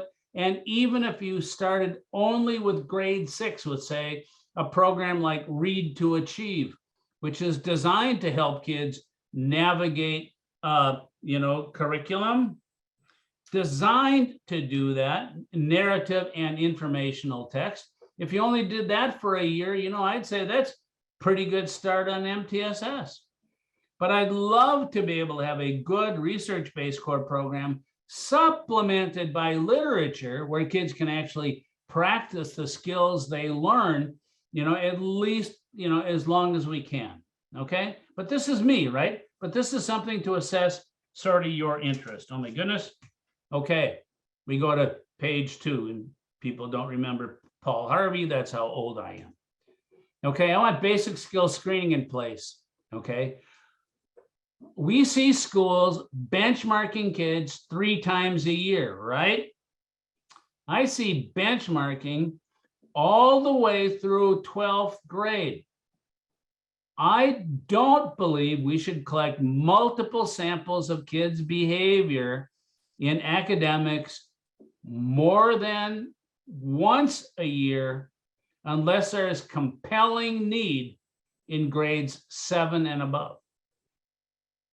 Now, there's a lot to talk about, and that we could talk about maybe at a later time or a follow-up. But why in the world are we doing 3 times a year assessment of 9th graders in basic skills? I think 3 times a year assessment should have a really strong purpose at a high school level. I'm not a big fan of it. Mid-year testing, year to year, it's on a RIT scale, stuff like that, big fan. So we know where kids are. But RIT scales allow us to compare any given time. And we're over testing kids. So benchmarking, but shifting to once a year screening, okay, in grades 7 and 8. And we have to screen with enough time to plan for the subsequent year. So in grade 7, I'm screening to provide scheduled interventions in grade 8. Because if we don't use our data in advance to build it into the schedule, try changing, as you know, try changing a kid's schedule. Try changing 2 kids' schedule. Try changing 30 kids' schedule once they're already written. We have to screen with enough time to schedule interventions if needed next year, okay? And once we get into high school, it's 1 kid at a time. Okay, after grade 8, to help us identify kids that may need additional intervention in grade 9, okay, I'm going to do individual kids at a high school level. Oh, this kid's doing poorly, early warning system. Let's screen if we need to, and then intervene if necessary. I want to be able to build a system where interventions, when necessary, are delivered early and, if necessary, regardless of credit consequences. Easy for me to say, right? But I would never do, credit recovery unless that credit recovery pathway is clearly articulated to parents. Because don't ask me to figure it out. And don't tell me I got to get my kid to take this, because my kid is far more likely to do it if you tell them to. I can't tell them to do anything. Okay, I'm making that up about my kid because that's actually true. Okay, wow. Basic skill progress monitoring is in place, tier 2 and tier 3. Okay, and now we get into the stuff around working together with special ed.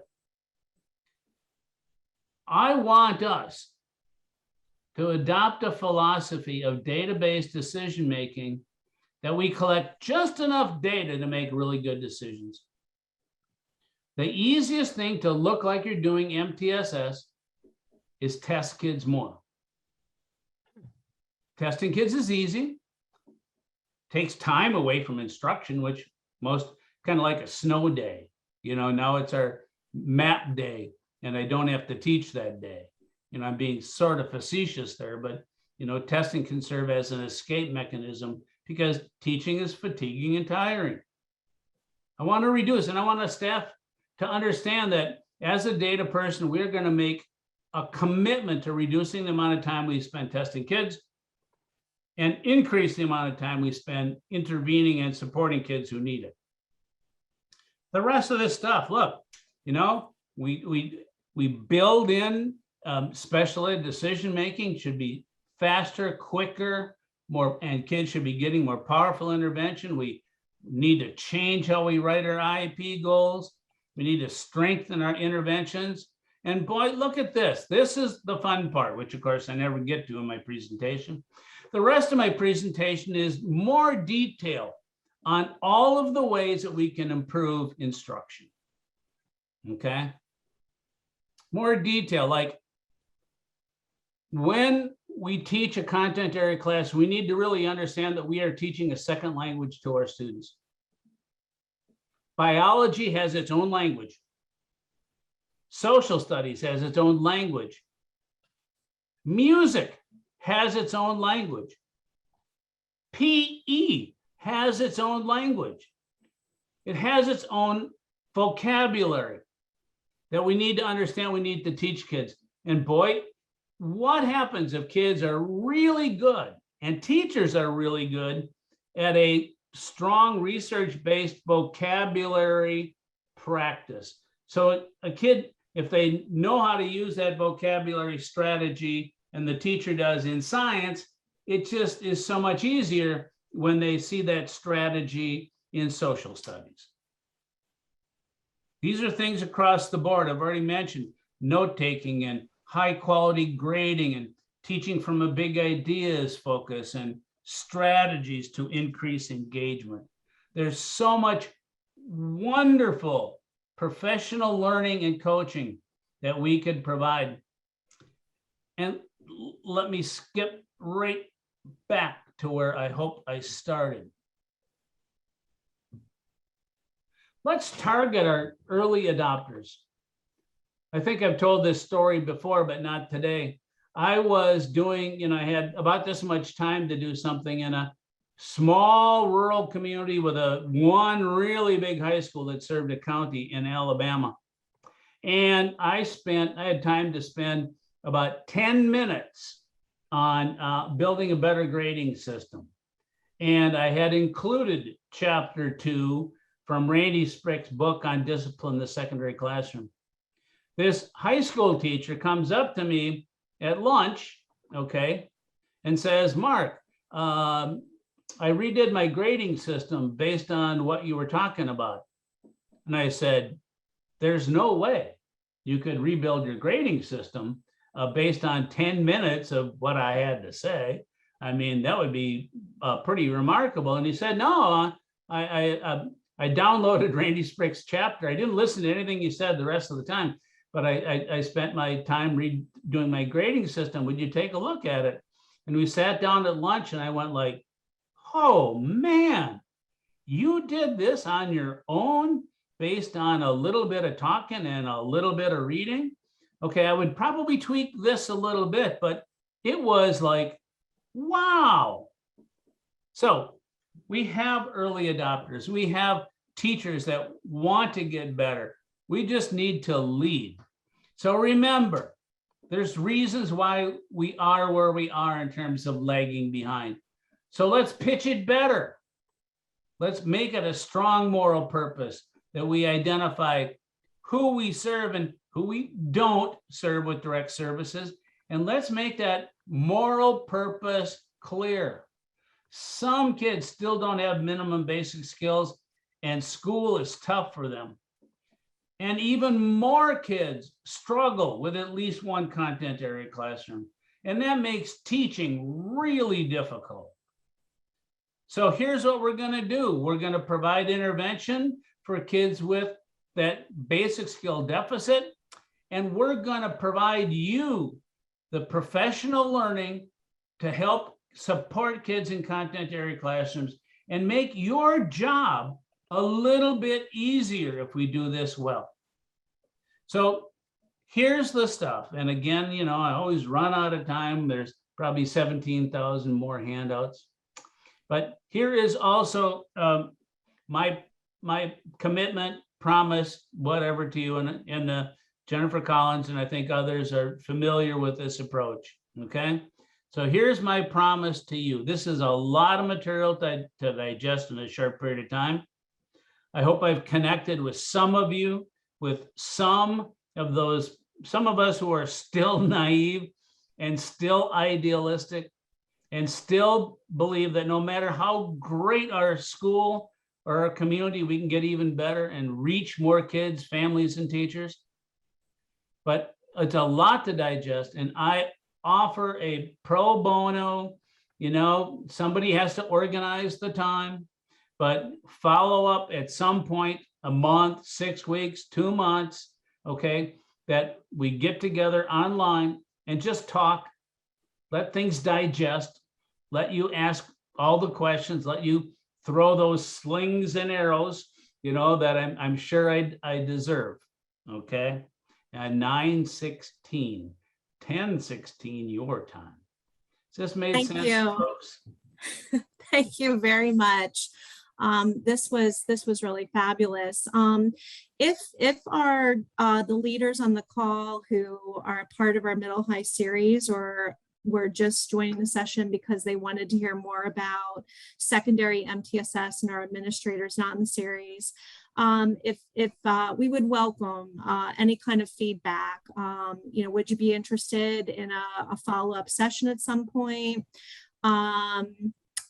Maybe talking more intimately about how things are going, that kind of thing, or back and forth, or anything that you got out of the session today. I think that'd be good feedback for us, given that you're in the series or you're not in the series. Be good feedback for Dr. Shin as well. So if you could just take a minute to put anything that resonated with you today in the chat, and then we are gonna take a formal break.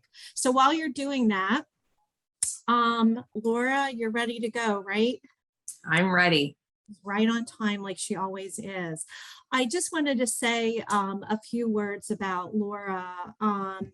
She was at Patton a few years before I got there, and really has been steeped in the work of school improvement, and really was one of the first to put a big toe in the secondary world. She comes from that world. She is an English language arts high school teacher. She was a high school teacher for a period of time, and then gradually kind of segued into training and technical assistance. But Laura has been, a Patton in terms of all of our initiatives. She's dabbled in almost all of them, which makes her very well skilled and very well rounded, all the way from leadership to really instructional prowess. So we're delighted that she could be involved today and be presenting to you on the nuances of early warning systems. And again, she has direct experience with that because she's led our state systemic improvement project trainings and series that lasted for now 5-6 years, Laura, right? Right, 6 years. Going on its 6th year or 7th year, don't know. And also our P2G project. So it's really with great respect and honor that we're here with Laura today, and can be benefiting from everything that she has to offer. So thank you, Laura, and welcome. Thank you, Jen, for that lovely introduction. And I was just looking through the chat, and it's exciting to see all of you participating across the Commonwealth. I saw someone from East Allegheny. I had a brother-in-law who graduated from there. I grew up in Western Pennsylvania. Now I live in Harrisburg, and then I started teaching in Philadelphia.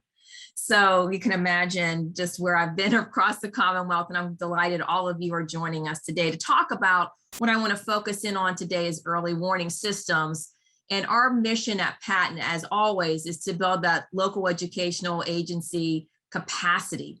So what are we doing for our students to make sure they're receiving the best possible services, particularly our students with disabilities?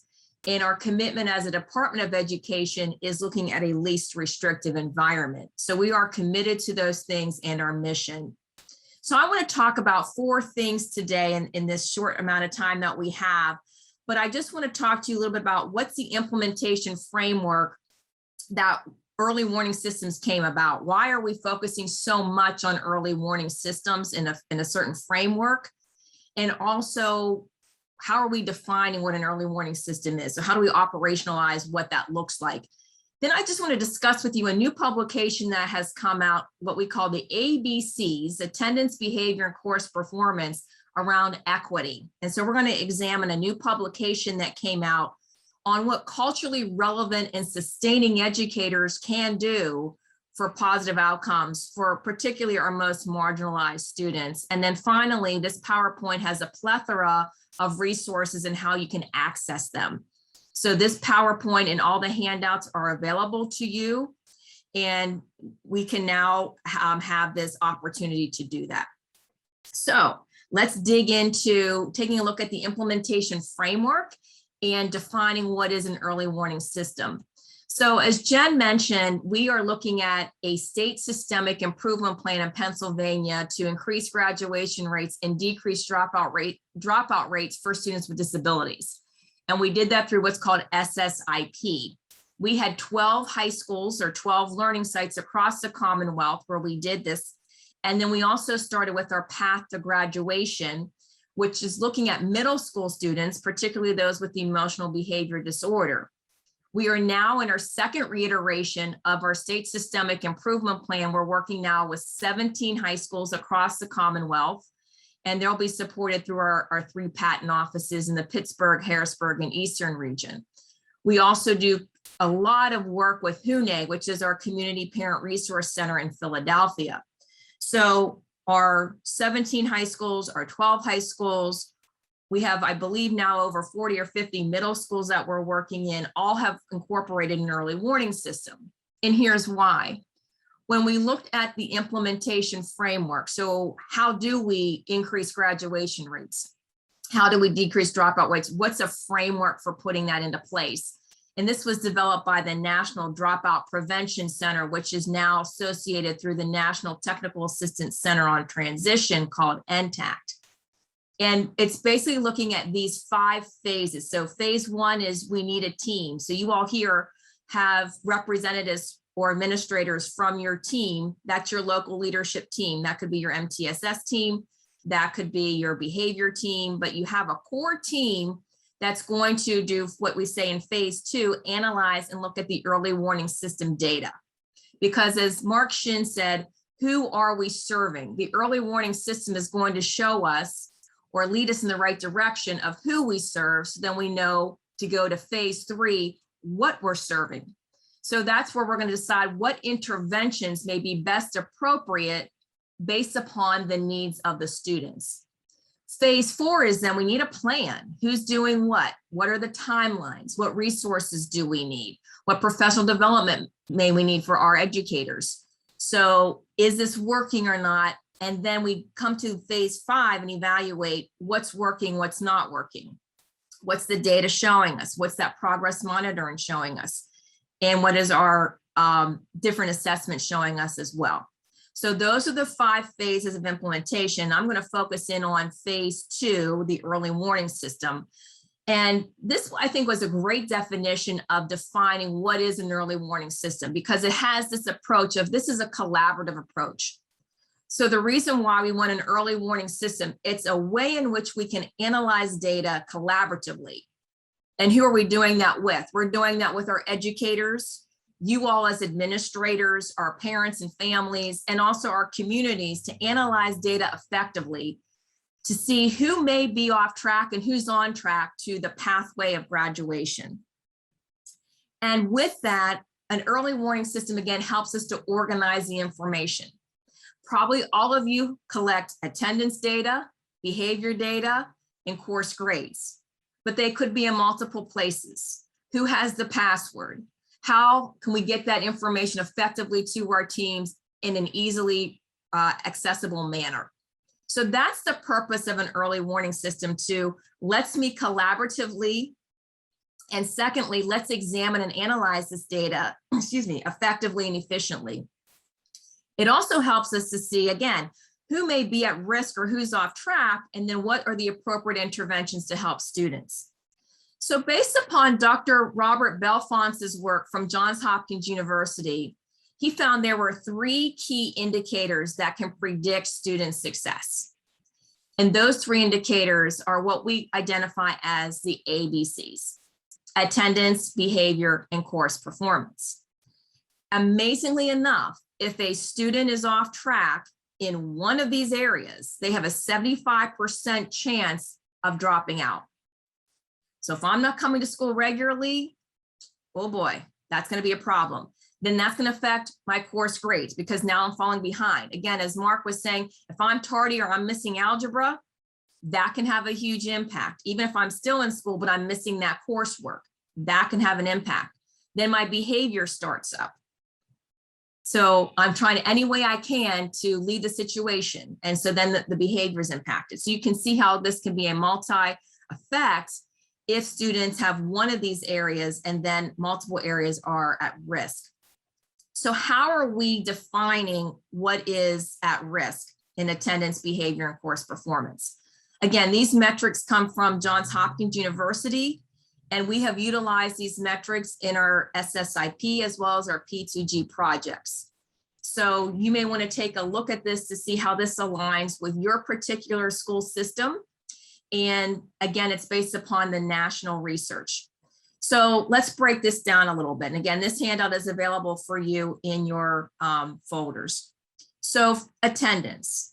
If a student is in school more than 90% of the time, that's considered green. If they're yellow, that's 80 to 90% of the time. And then if they're in school less than 80% of the time, that's considered off track. That's calculated through looking at the number of days a student is attending divided by the number of days schools in session times 100 to get that percentage. Now, I will say this, attendance can be misleading because when we look collaboratively or we aggregate the data and we look at our attendance rate, we may say, you know what, as a school, we have a 95% attendance rate. You think, wow, that's great. It's 95% attending. Well, guess what? That 5% who are absent, the chronic absenteeism or truancy, those are the students who are the ones typically dropping out or they're not graduating. And so even if we have a high attendance rate overall, we really need to look at that 5% or that 8% who's not attending and why. If a student just misses 2 days a month, 2 days, it doesn't sound like a whole lot. It doesn't even have to be 2 days back to back. That can impact their course grades again, the likelihood of them staying in school, having issues around other complications. So attendance is a major factor. We see this even as early as kindergarten. If students aren't attending, then that can have an impact later on whether a student stays in school or not. So attendance is a huge factor.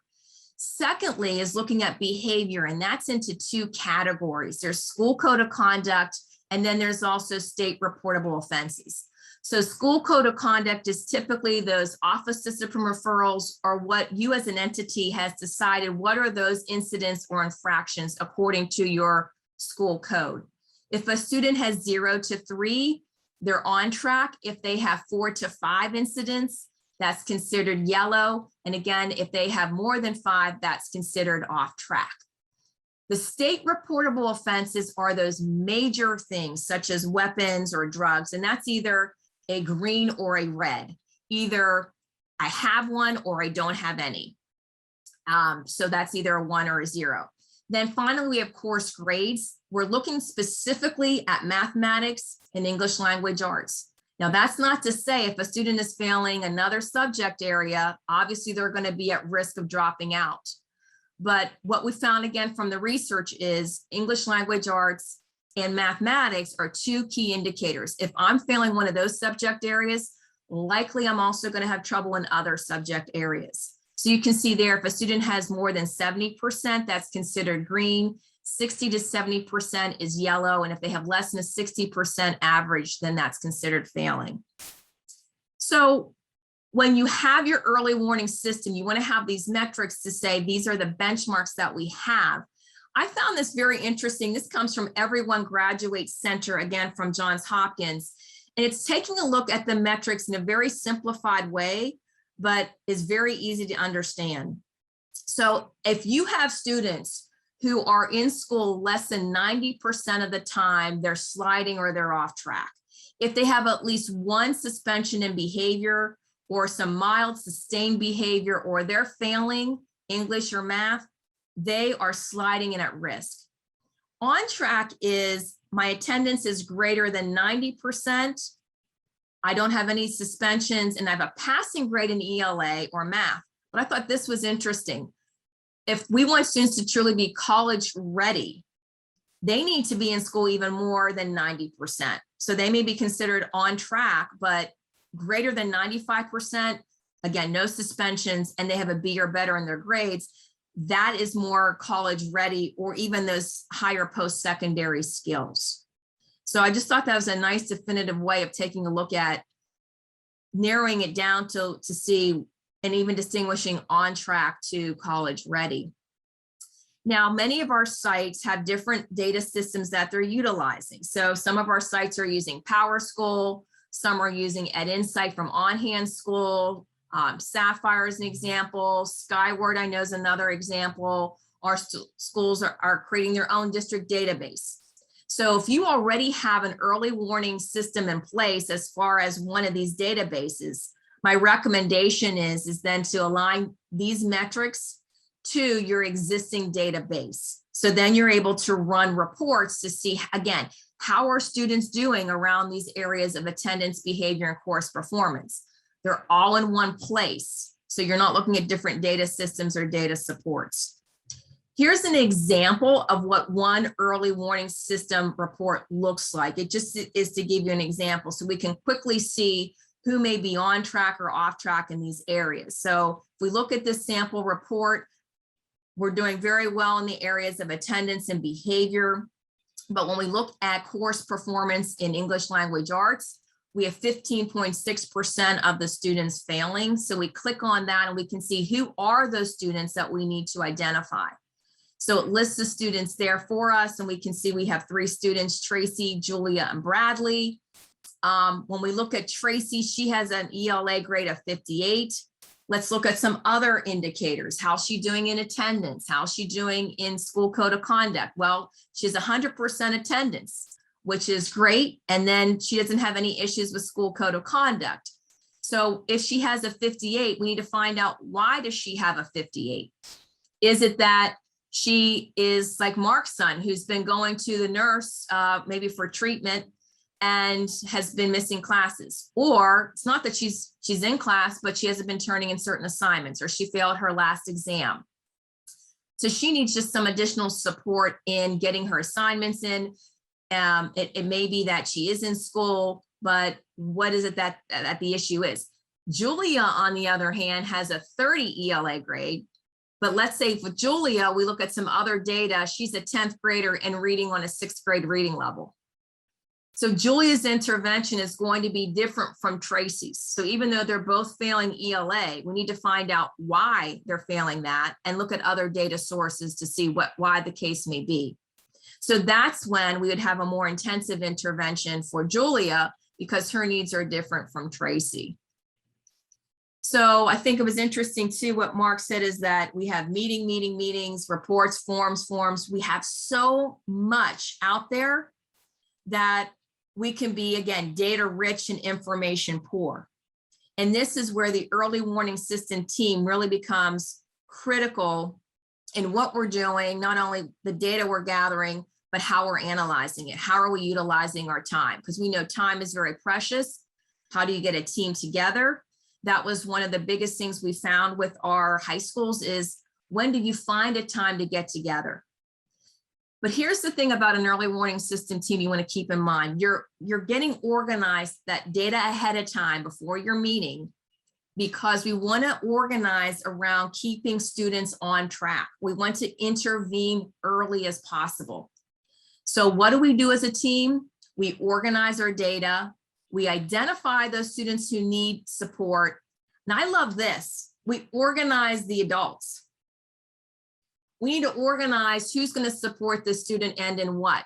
So is this around their math teacher, their English teacher? Is it where they need some supports around co-teaching? So if we had one site, for example, they saw a lot of their students were failing the biology Keystone exam. So they created this co-teaching model to support students to make sure that was getting delivered with better instruction and supports in place in the classroom. And then we also want to apply intervention. So that team is helping to organize the system of data, what our students need, to organize the adults to help them, and then applying interventions. The other thing is we found that it can be very cumbersome. Where do we take notes? What's the process? Again, time. And so with our SSIP sites, we created a data team meeting protocol.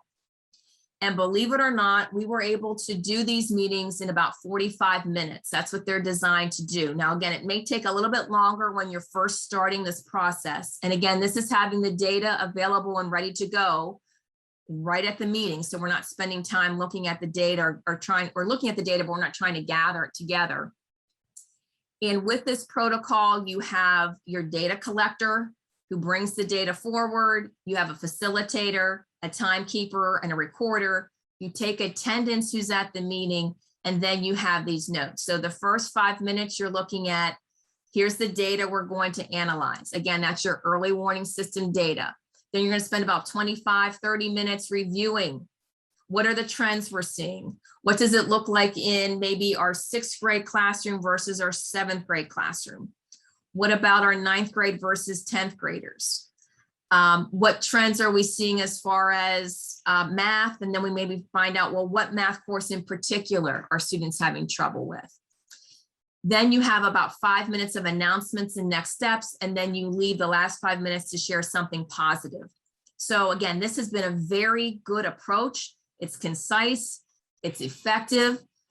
We've used this for the last few years, and we found it just be a very viable tool to use. The other thing is with this tool, this just gives us a general overview of how our students are doing, again, around attendance, behavior, and course performance. We're looking for those trends, but we may see, we want to then meet another time with different committee or departments or with the individual students and families themselves. So we created an individualized data meeting protocol. You can have an interdisciplinary team of members meet for these meetings. And you can list again who the students are, who are off track, what's the area of concern of attendance, behavior, or course performance, or a combination of those things. What data are you reporting? What interventions are we looking at for these students? Who's responsible for following up with the student? And again, following up with the student themselves and then the family. So you may bring in a student for 10 minutes and have a meeting around this. And then you bring in another student and have another meeting. Or you may bring this to your department heads and say, okay, looking at our early warning system data, here are the students that we found to be off track. Again, what subjects are they taking? What courses are they taking? So we can help support those students. So again, we found that the data team meeting protocol was a great way for our core team to quickly and efficiently analyze the data. And then this data team meeting protocol was more for, let's break it down and look at individualized students and kind of track what interventions they're receiving and how we're engaging the students, the student voice, and also how are we engaging the families. So again, just in thinking about this, we have our early warning system. We're looking at, again, attendance, behavior, and course performance. In our SSIP sites, we particularly focused in on the students with disabilities who are off track. But in looking at your school system, you may want to look at overall who is off track and in what areas. And then you need to develop a plan for those students who may be off track. So I want to pause there, Jen, and see, does anybody have any questions around just early warning systems, or just anybody has a question in general from what I've discussed? I'll let you know in a second here. Okay.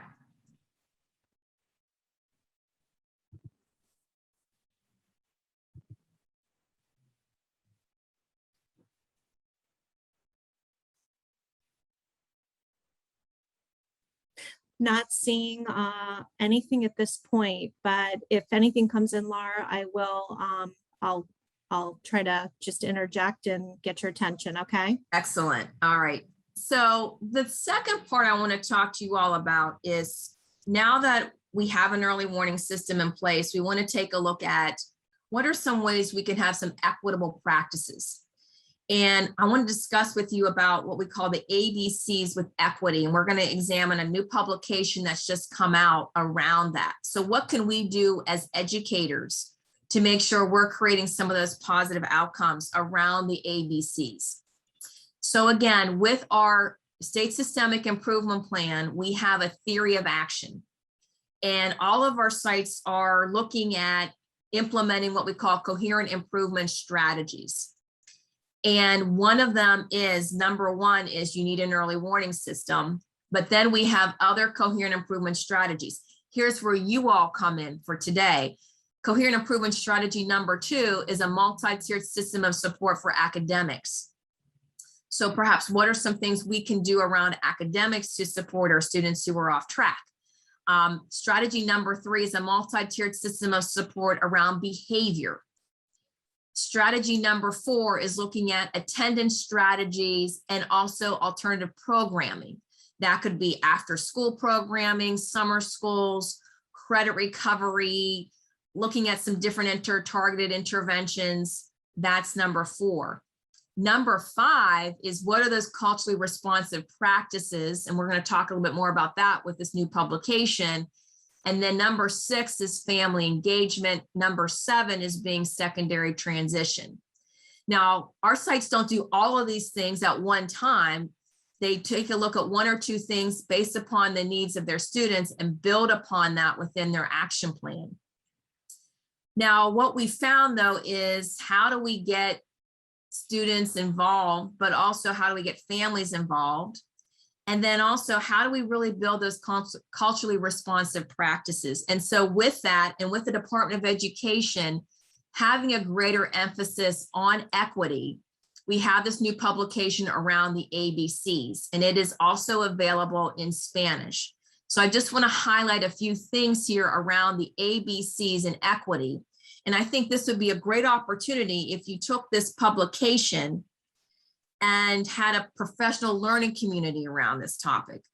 You could have with one of your team meetings after you've analyzed your data, then bring in this publication and have a conversation on what are some things we can do to be culturally responsive for our students. So when we take a look around attendance, this is a really key question. Do your students feel welcome? Now, how do we know that? Well, ask your students, survey your students. What's it like to come to school? What's the climate like? What are our classrooms like? Do I see myself represented at all in the curriculum, particularly if I'm a student of color? Am I having any kind of culturally affirming ways that I feel inclined to participate in school? And so that could be surveying your students, talking to your students, maybe creating focus groups, but building that student's sense of belonging. And also looking at attendanceworks.org is a wonderful website that talks about ways in which we can enhance attendance. Just like we do a multi-tiered system of support around academics and behavior, they're looking at a tiered approach around attendance. So what are we doing again for all of our students around attendance? How are we engaging them? How are we acknowledging them that they're here? And not just saying, well, yeah, that's their responsibility. They need to be in school, but how are we, again, engaging them or wanting them to be in school? I thought it was interesting in, again, Mark's presentation where he talked about Dr. Sprick saying 25 to 33% of the kids don't even want to be there. So we know if they're not there or want to be there, that if they're there, but maybe they don't even want to be there, what are some things we're doing to engage them in the classroom, outside of the classroom, that they want to come to school, that they feel a sense of belonging? Looking at tier 2 is looking at, again, what are those sustainable supports? You can have a caring mentor. So, or tier 3, that intensive piece. We've been doing a lot around check and connect with our sites where you have a mentor in place. So you're looking at how you're supporting students one-on-one with that. Let's take a look now at behavior. The question there is, are you implementing restorative approaches? And are you cognizant of implicit biases related to behavior, policies, and procedures? Again, this is where we really need to look at our data. Are students of color being suspended more than our students who are not? What are our own biases that we may come? We all have biases. What are those? And how may that be impacting our teaching or our leadership? How can we advocate for our students, whether it's looking at our district level policies or our norms? How, again, are we providing those multiple pathways for students? And so again, that's looking at perhaps a positive behavior intervention support framework.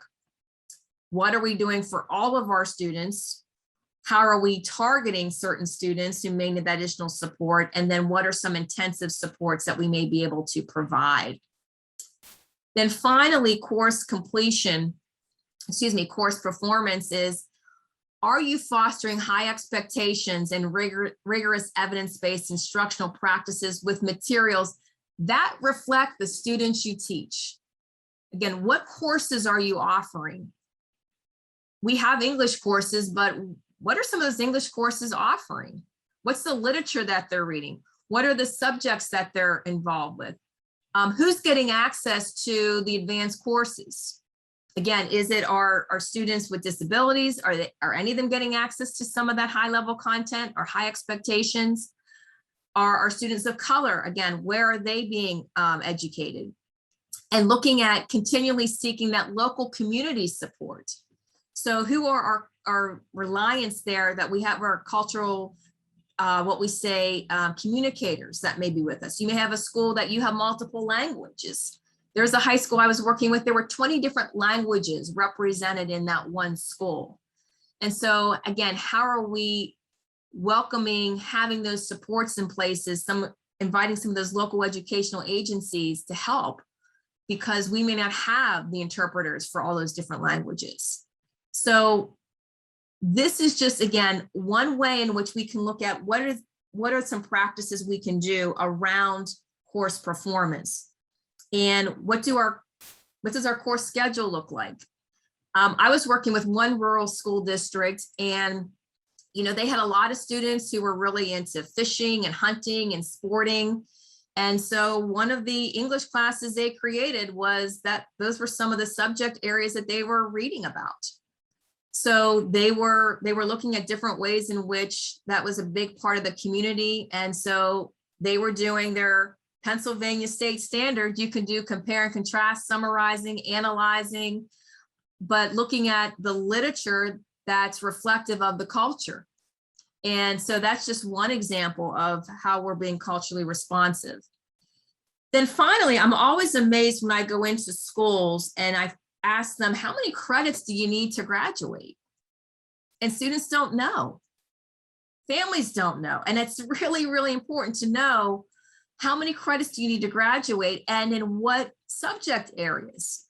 And I was attending a conference a few years ago, and one of the schools, what they did was they created a magnet, and on the magnet, they had the number of credits needed to graduate and in what subject areas. And they passed the magnets out at conferences or games and football or basketball games when there were families and parents attending. And so everyone could put the magnets on their refrigerator or wherever.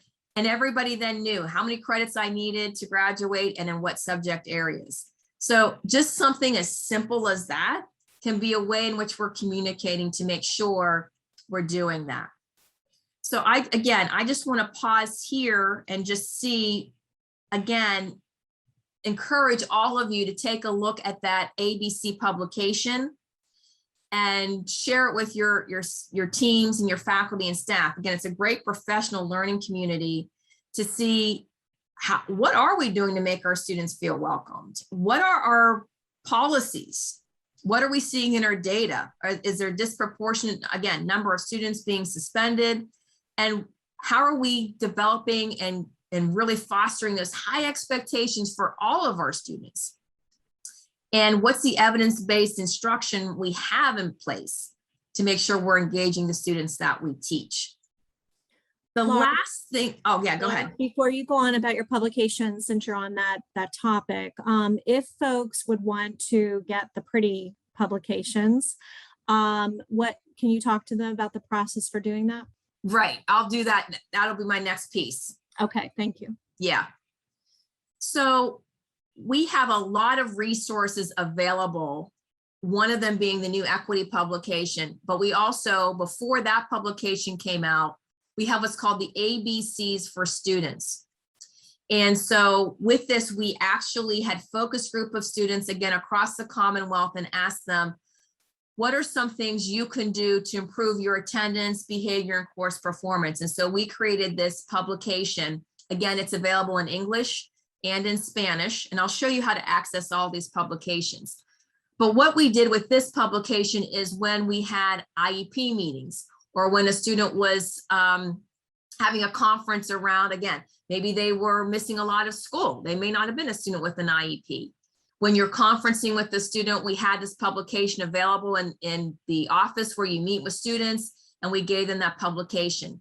Some of our sites created these into posters. And so again, you'd have conversations around, here are some things I can do to improve my attendance, behavior, and course performance. We also interviewed students, and they created a video clip on just talking about how they're on track to graduate. Again, we want to get that student voice. This will not work, whether it's MTSS academics, MTSS behavior, particularly at the secondary level, unless we have student input and student voice. It's very critical, particularly at the middle and high school level. So again, how are we engaging our students? Do we have a student team that is taking a look at the data and what they're doing? So how are we engaging families? We created another publication. The student one was our first publication.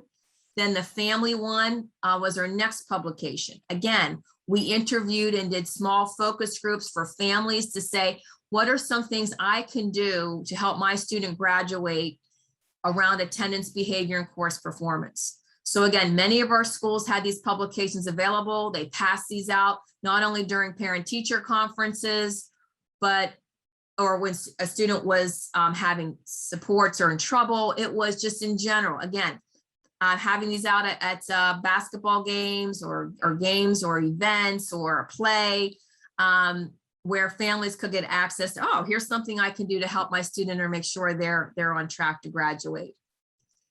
For our English learners, we had a quick tip video in partnering with our HUNATE organization. So this is less than 5 minutes, just taking a quick tip on, again, the ABCs, the family publication. It's in English and in Spanish, so you can take a look at that publication. So how do you access all these different publications? So on our patent website, and there are the steps here, you want to go to graduation post-secondary outcomes, and then click on this tab called increasing graduation rates. So when you click on, again, here are the steps. You go to patent.net, graduation post-secondary outcomes, increasing graduation rates, and then you click on where it says SSIP publications and resources for schools and families.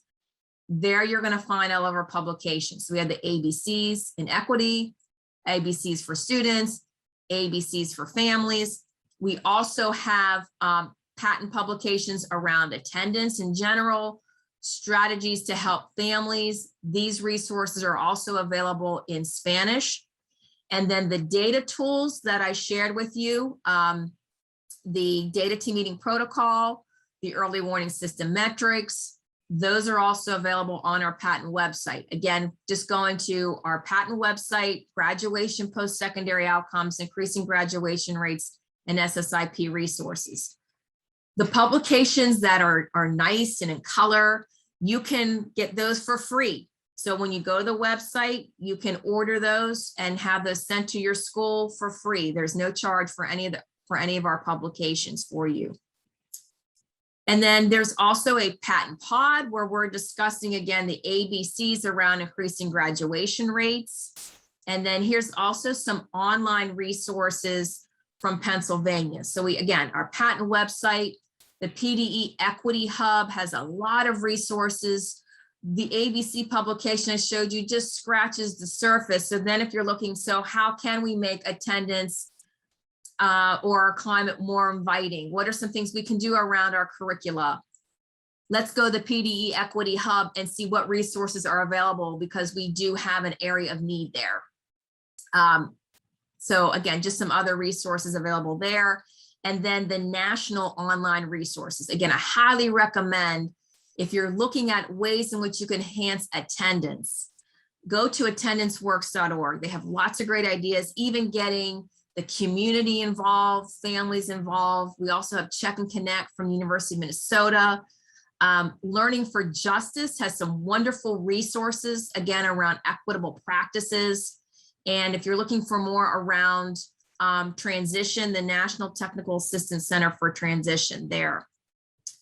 So I'm going to pause there, Jen, and just see if anybody has any questions or just anything that they're just curious about, or maybe in their own implementation.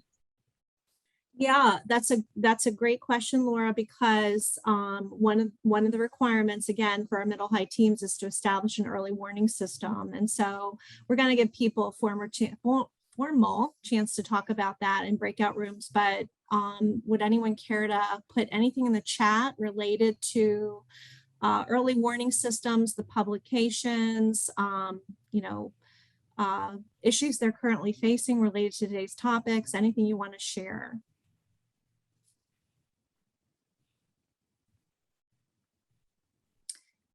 And Laura, if you don't mind, I'm going to share my screen. Absolutely. Okay, thank you very much. And Laura is a patent consultant, as we mentioned. And so if there are any questions specific to any of the content she mentioned, or the projects that we have going on, any of the publications, any of the content, feel free to contact her. She's good about getting back as quickly as she can. So thank you, Laura, that was excellent. Thank you, Jen. And yes, please feel free to reach out to me and we will definitely get the supports that you need. Okay, so hopefully it's 11:15. Hopefully everyone can see my screen. And I put the link to this relatively new logo in the chat so that you can, if you save the link, you have formal access to it for professional development or putting in your dining room table, whatever you want to do with it. But anyway, this is our secondary MTSS logo in Pennsylvania. And through some of our initial site visits with you or initial PVAS sessions, some of you did get a glimpse of this. And so I wanted to make this accessible to you for a couple of reasons. The first is to kind of capture what we covered today through Mark Shin's presentation and through Laura's presentation. And so what I want to point out is that we do have equitable access to evidence-based practices for all students at the top. We have that on our elementary logo as well. And inside the triangle, what I want you to take note of is this continuum of assessment data that we collect. And remember what Mark Shin said, that collecting assessment data for the purpose of collecting assessment data when we have so much information on kids isn't always advisable. What we want to do, though, is use existing data formatively. Firstly, to identify the most vulnerable students, and then secondly, to also use the data to enhance core instructional practices. And so what you'll see at the bottom of the triangle is the early warning system data that Laura just covered very nicely. So collecting on at least a 3 times a year basis where your kids are, all of your kids are, relative to course performance, attendance, and behavior, and leveraging PVAS quintile data to identify for the kids who are underperforming in ELA and mathematics, to identify further those kids whose achievement is situated in that area of achievement, the 0 to 20th percentile, that is a red flag that is signifying that those are kids who more than likely do not have proficiency in those minimum basic skills to be able to access core instruction with relative ease and efficiency. So it's one thing for kids to have a pattern of D's and F's. It's another for us to leverage or look at or help teachers understand how many kids are coming to them in the next grade level, or how many kids currently are situated in that bottom quintile of achievement. And typically, the kids who lack the basic minimum skills in reading, writing, speaking, and listening also lack the minimum basic skills in mathematics.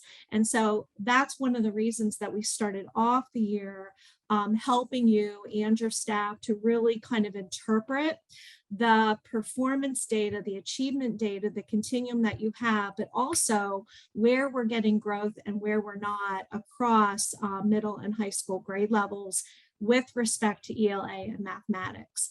So I do want to let you know, we are in the process of developing a succinct protocol so that as you keep evolving in your secondary system of support, you're able to kind of defer back to that protocol and that quintile data to keep empowering staff to understand it and use it strategically.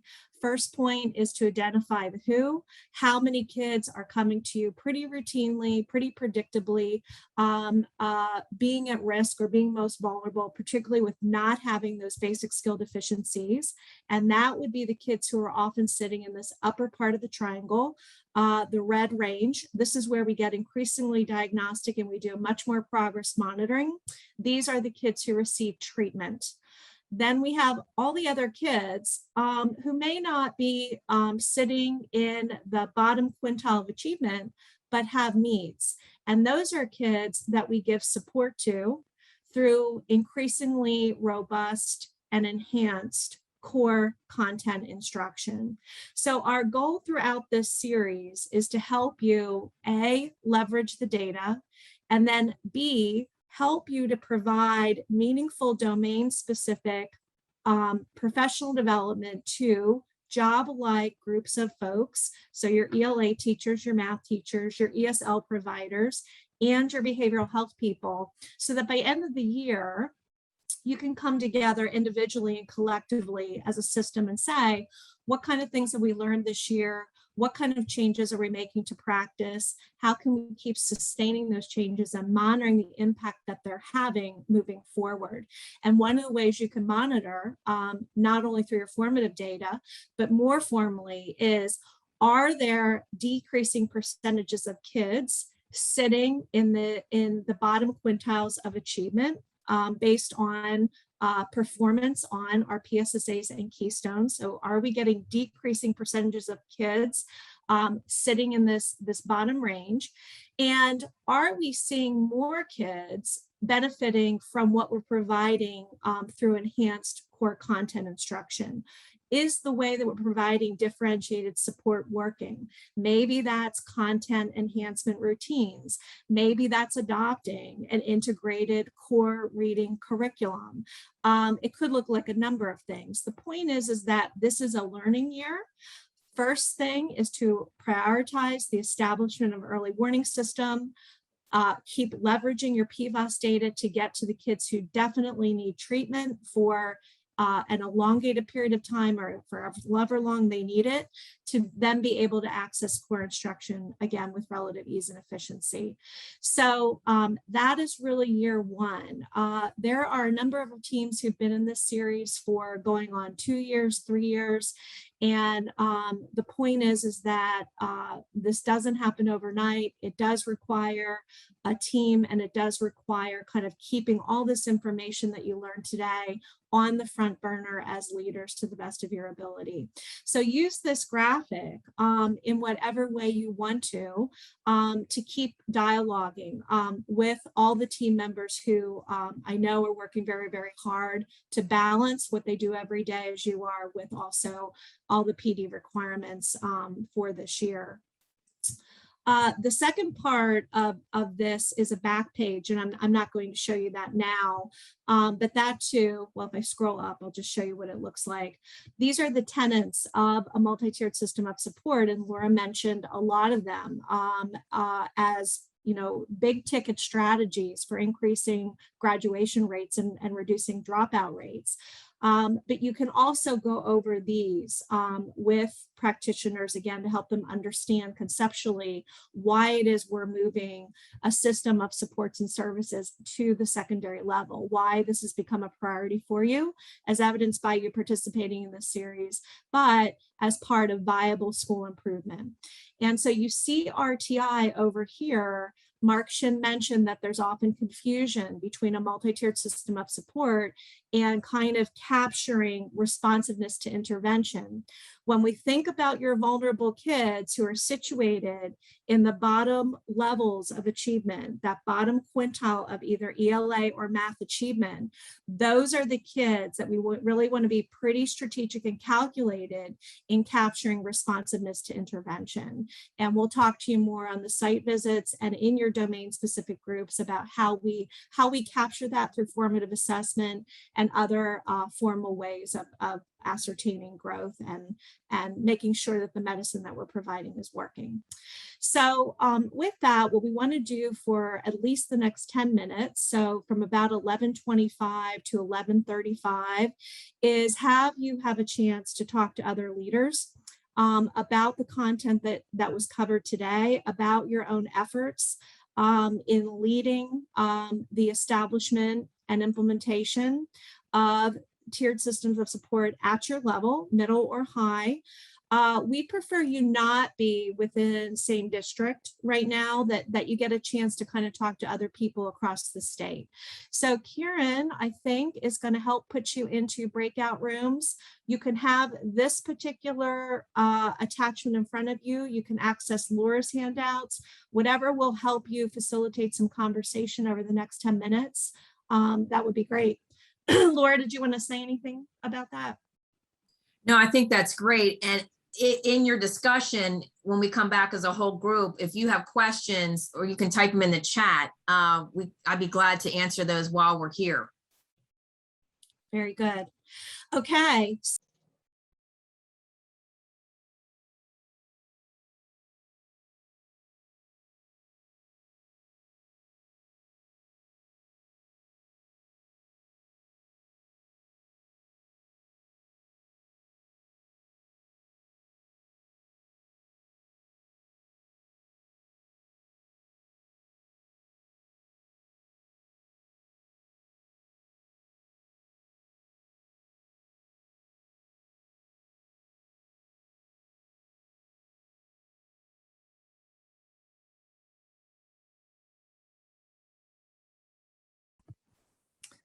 Karen, if you could let me know when everyone's back, that'd be great.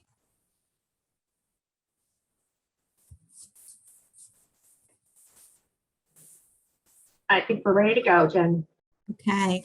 All right. I had a chance to be in a breakout room where really good things are happening. And there was some talk about a system that's been working at this for 3 years.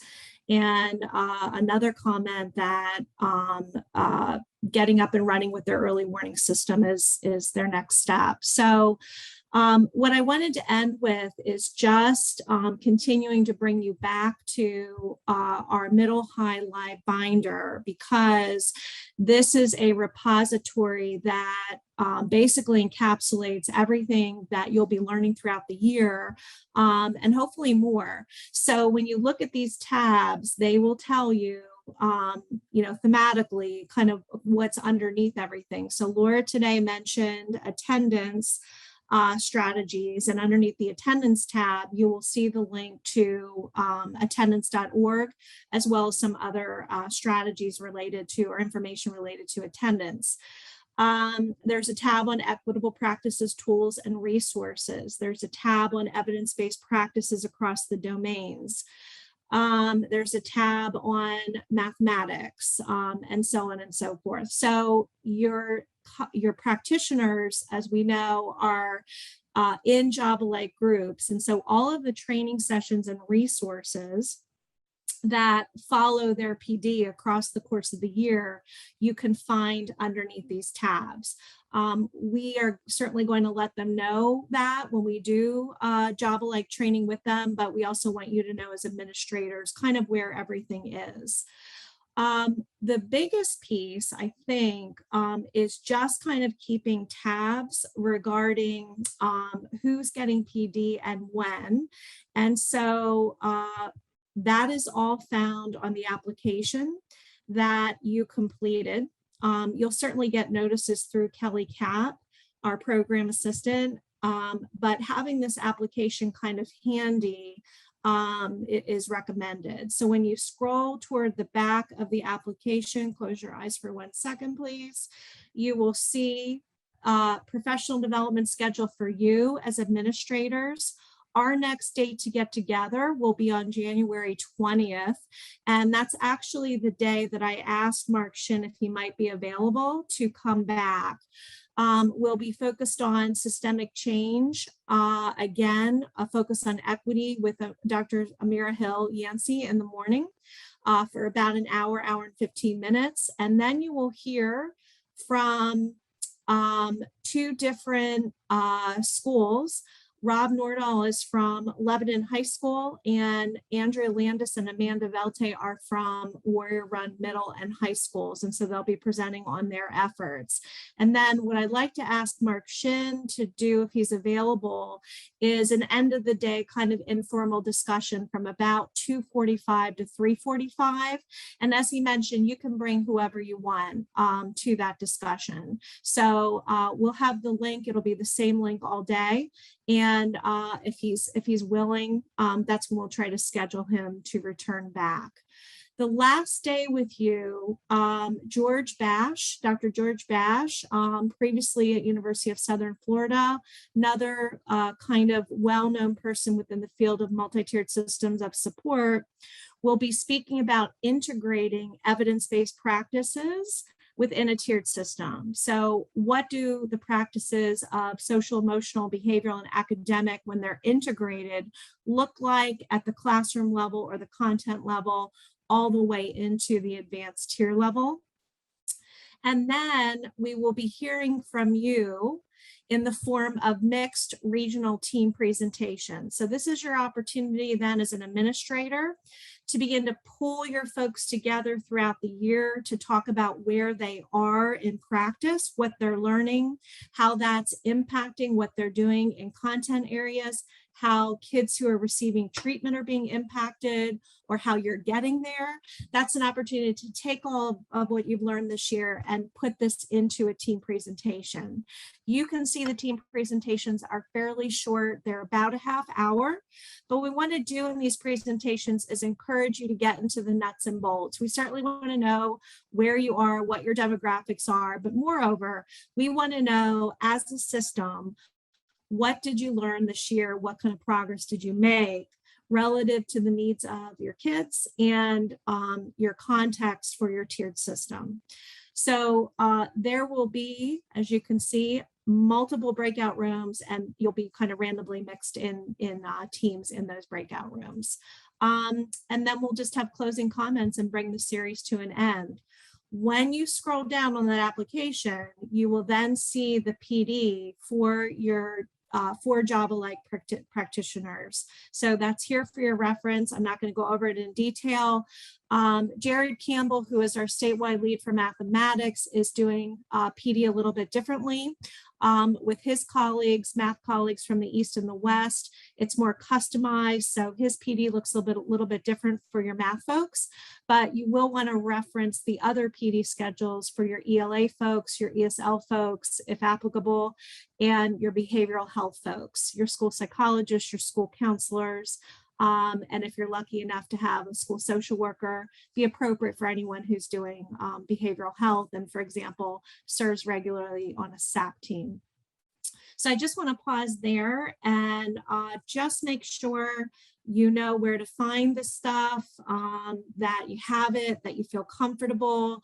And just if there are any other outstanding questions before we continue to move forward with this series and just with your year in general.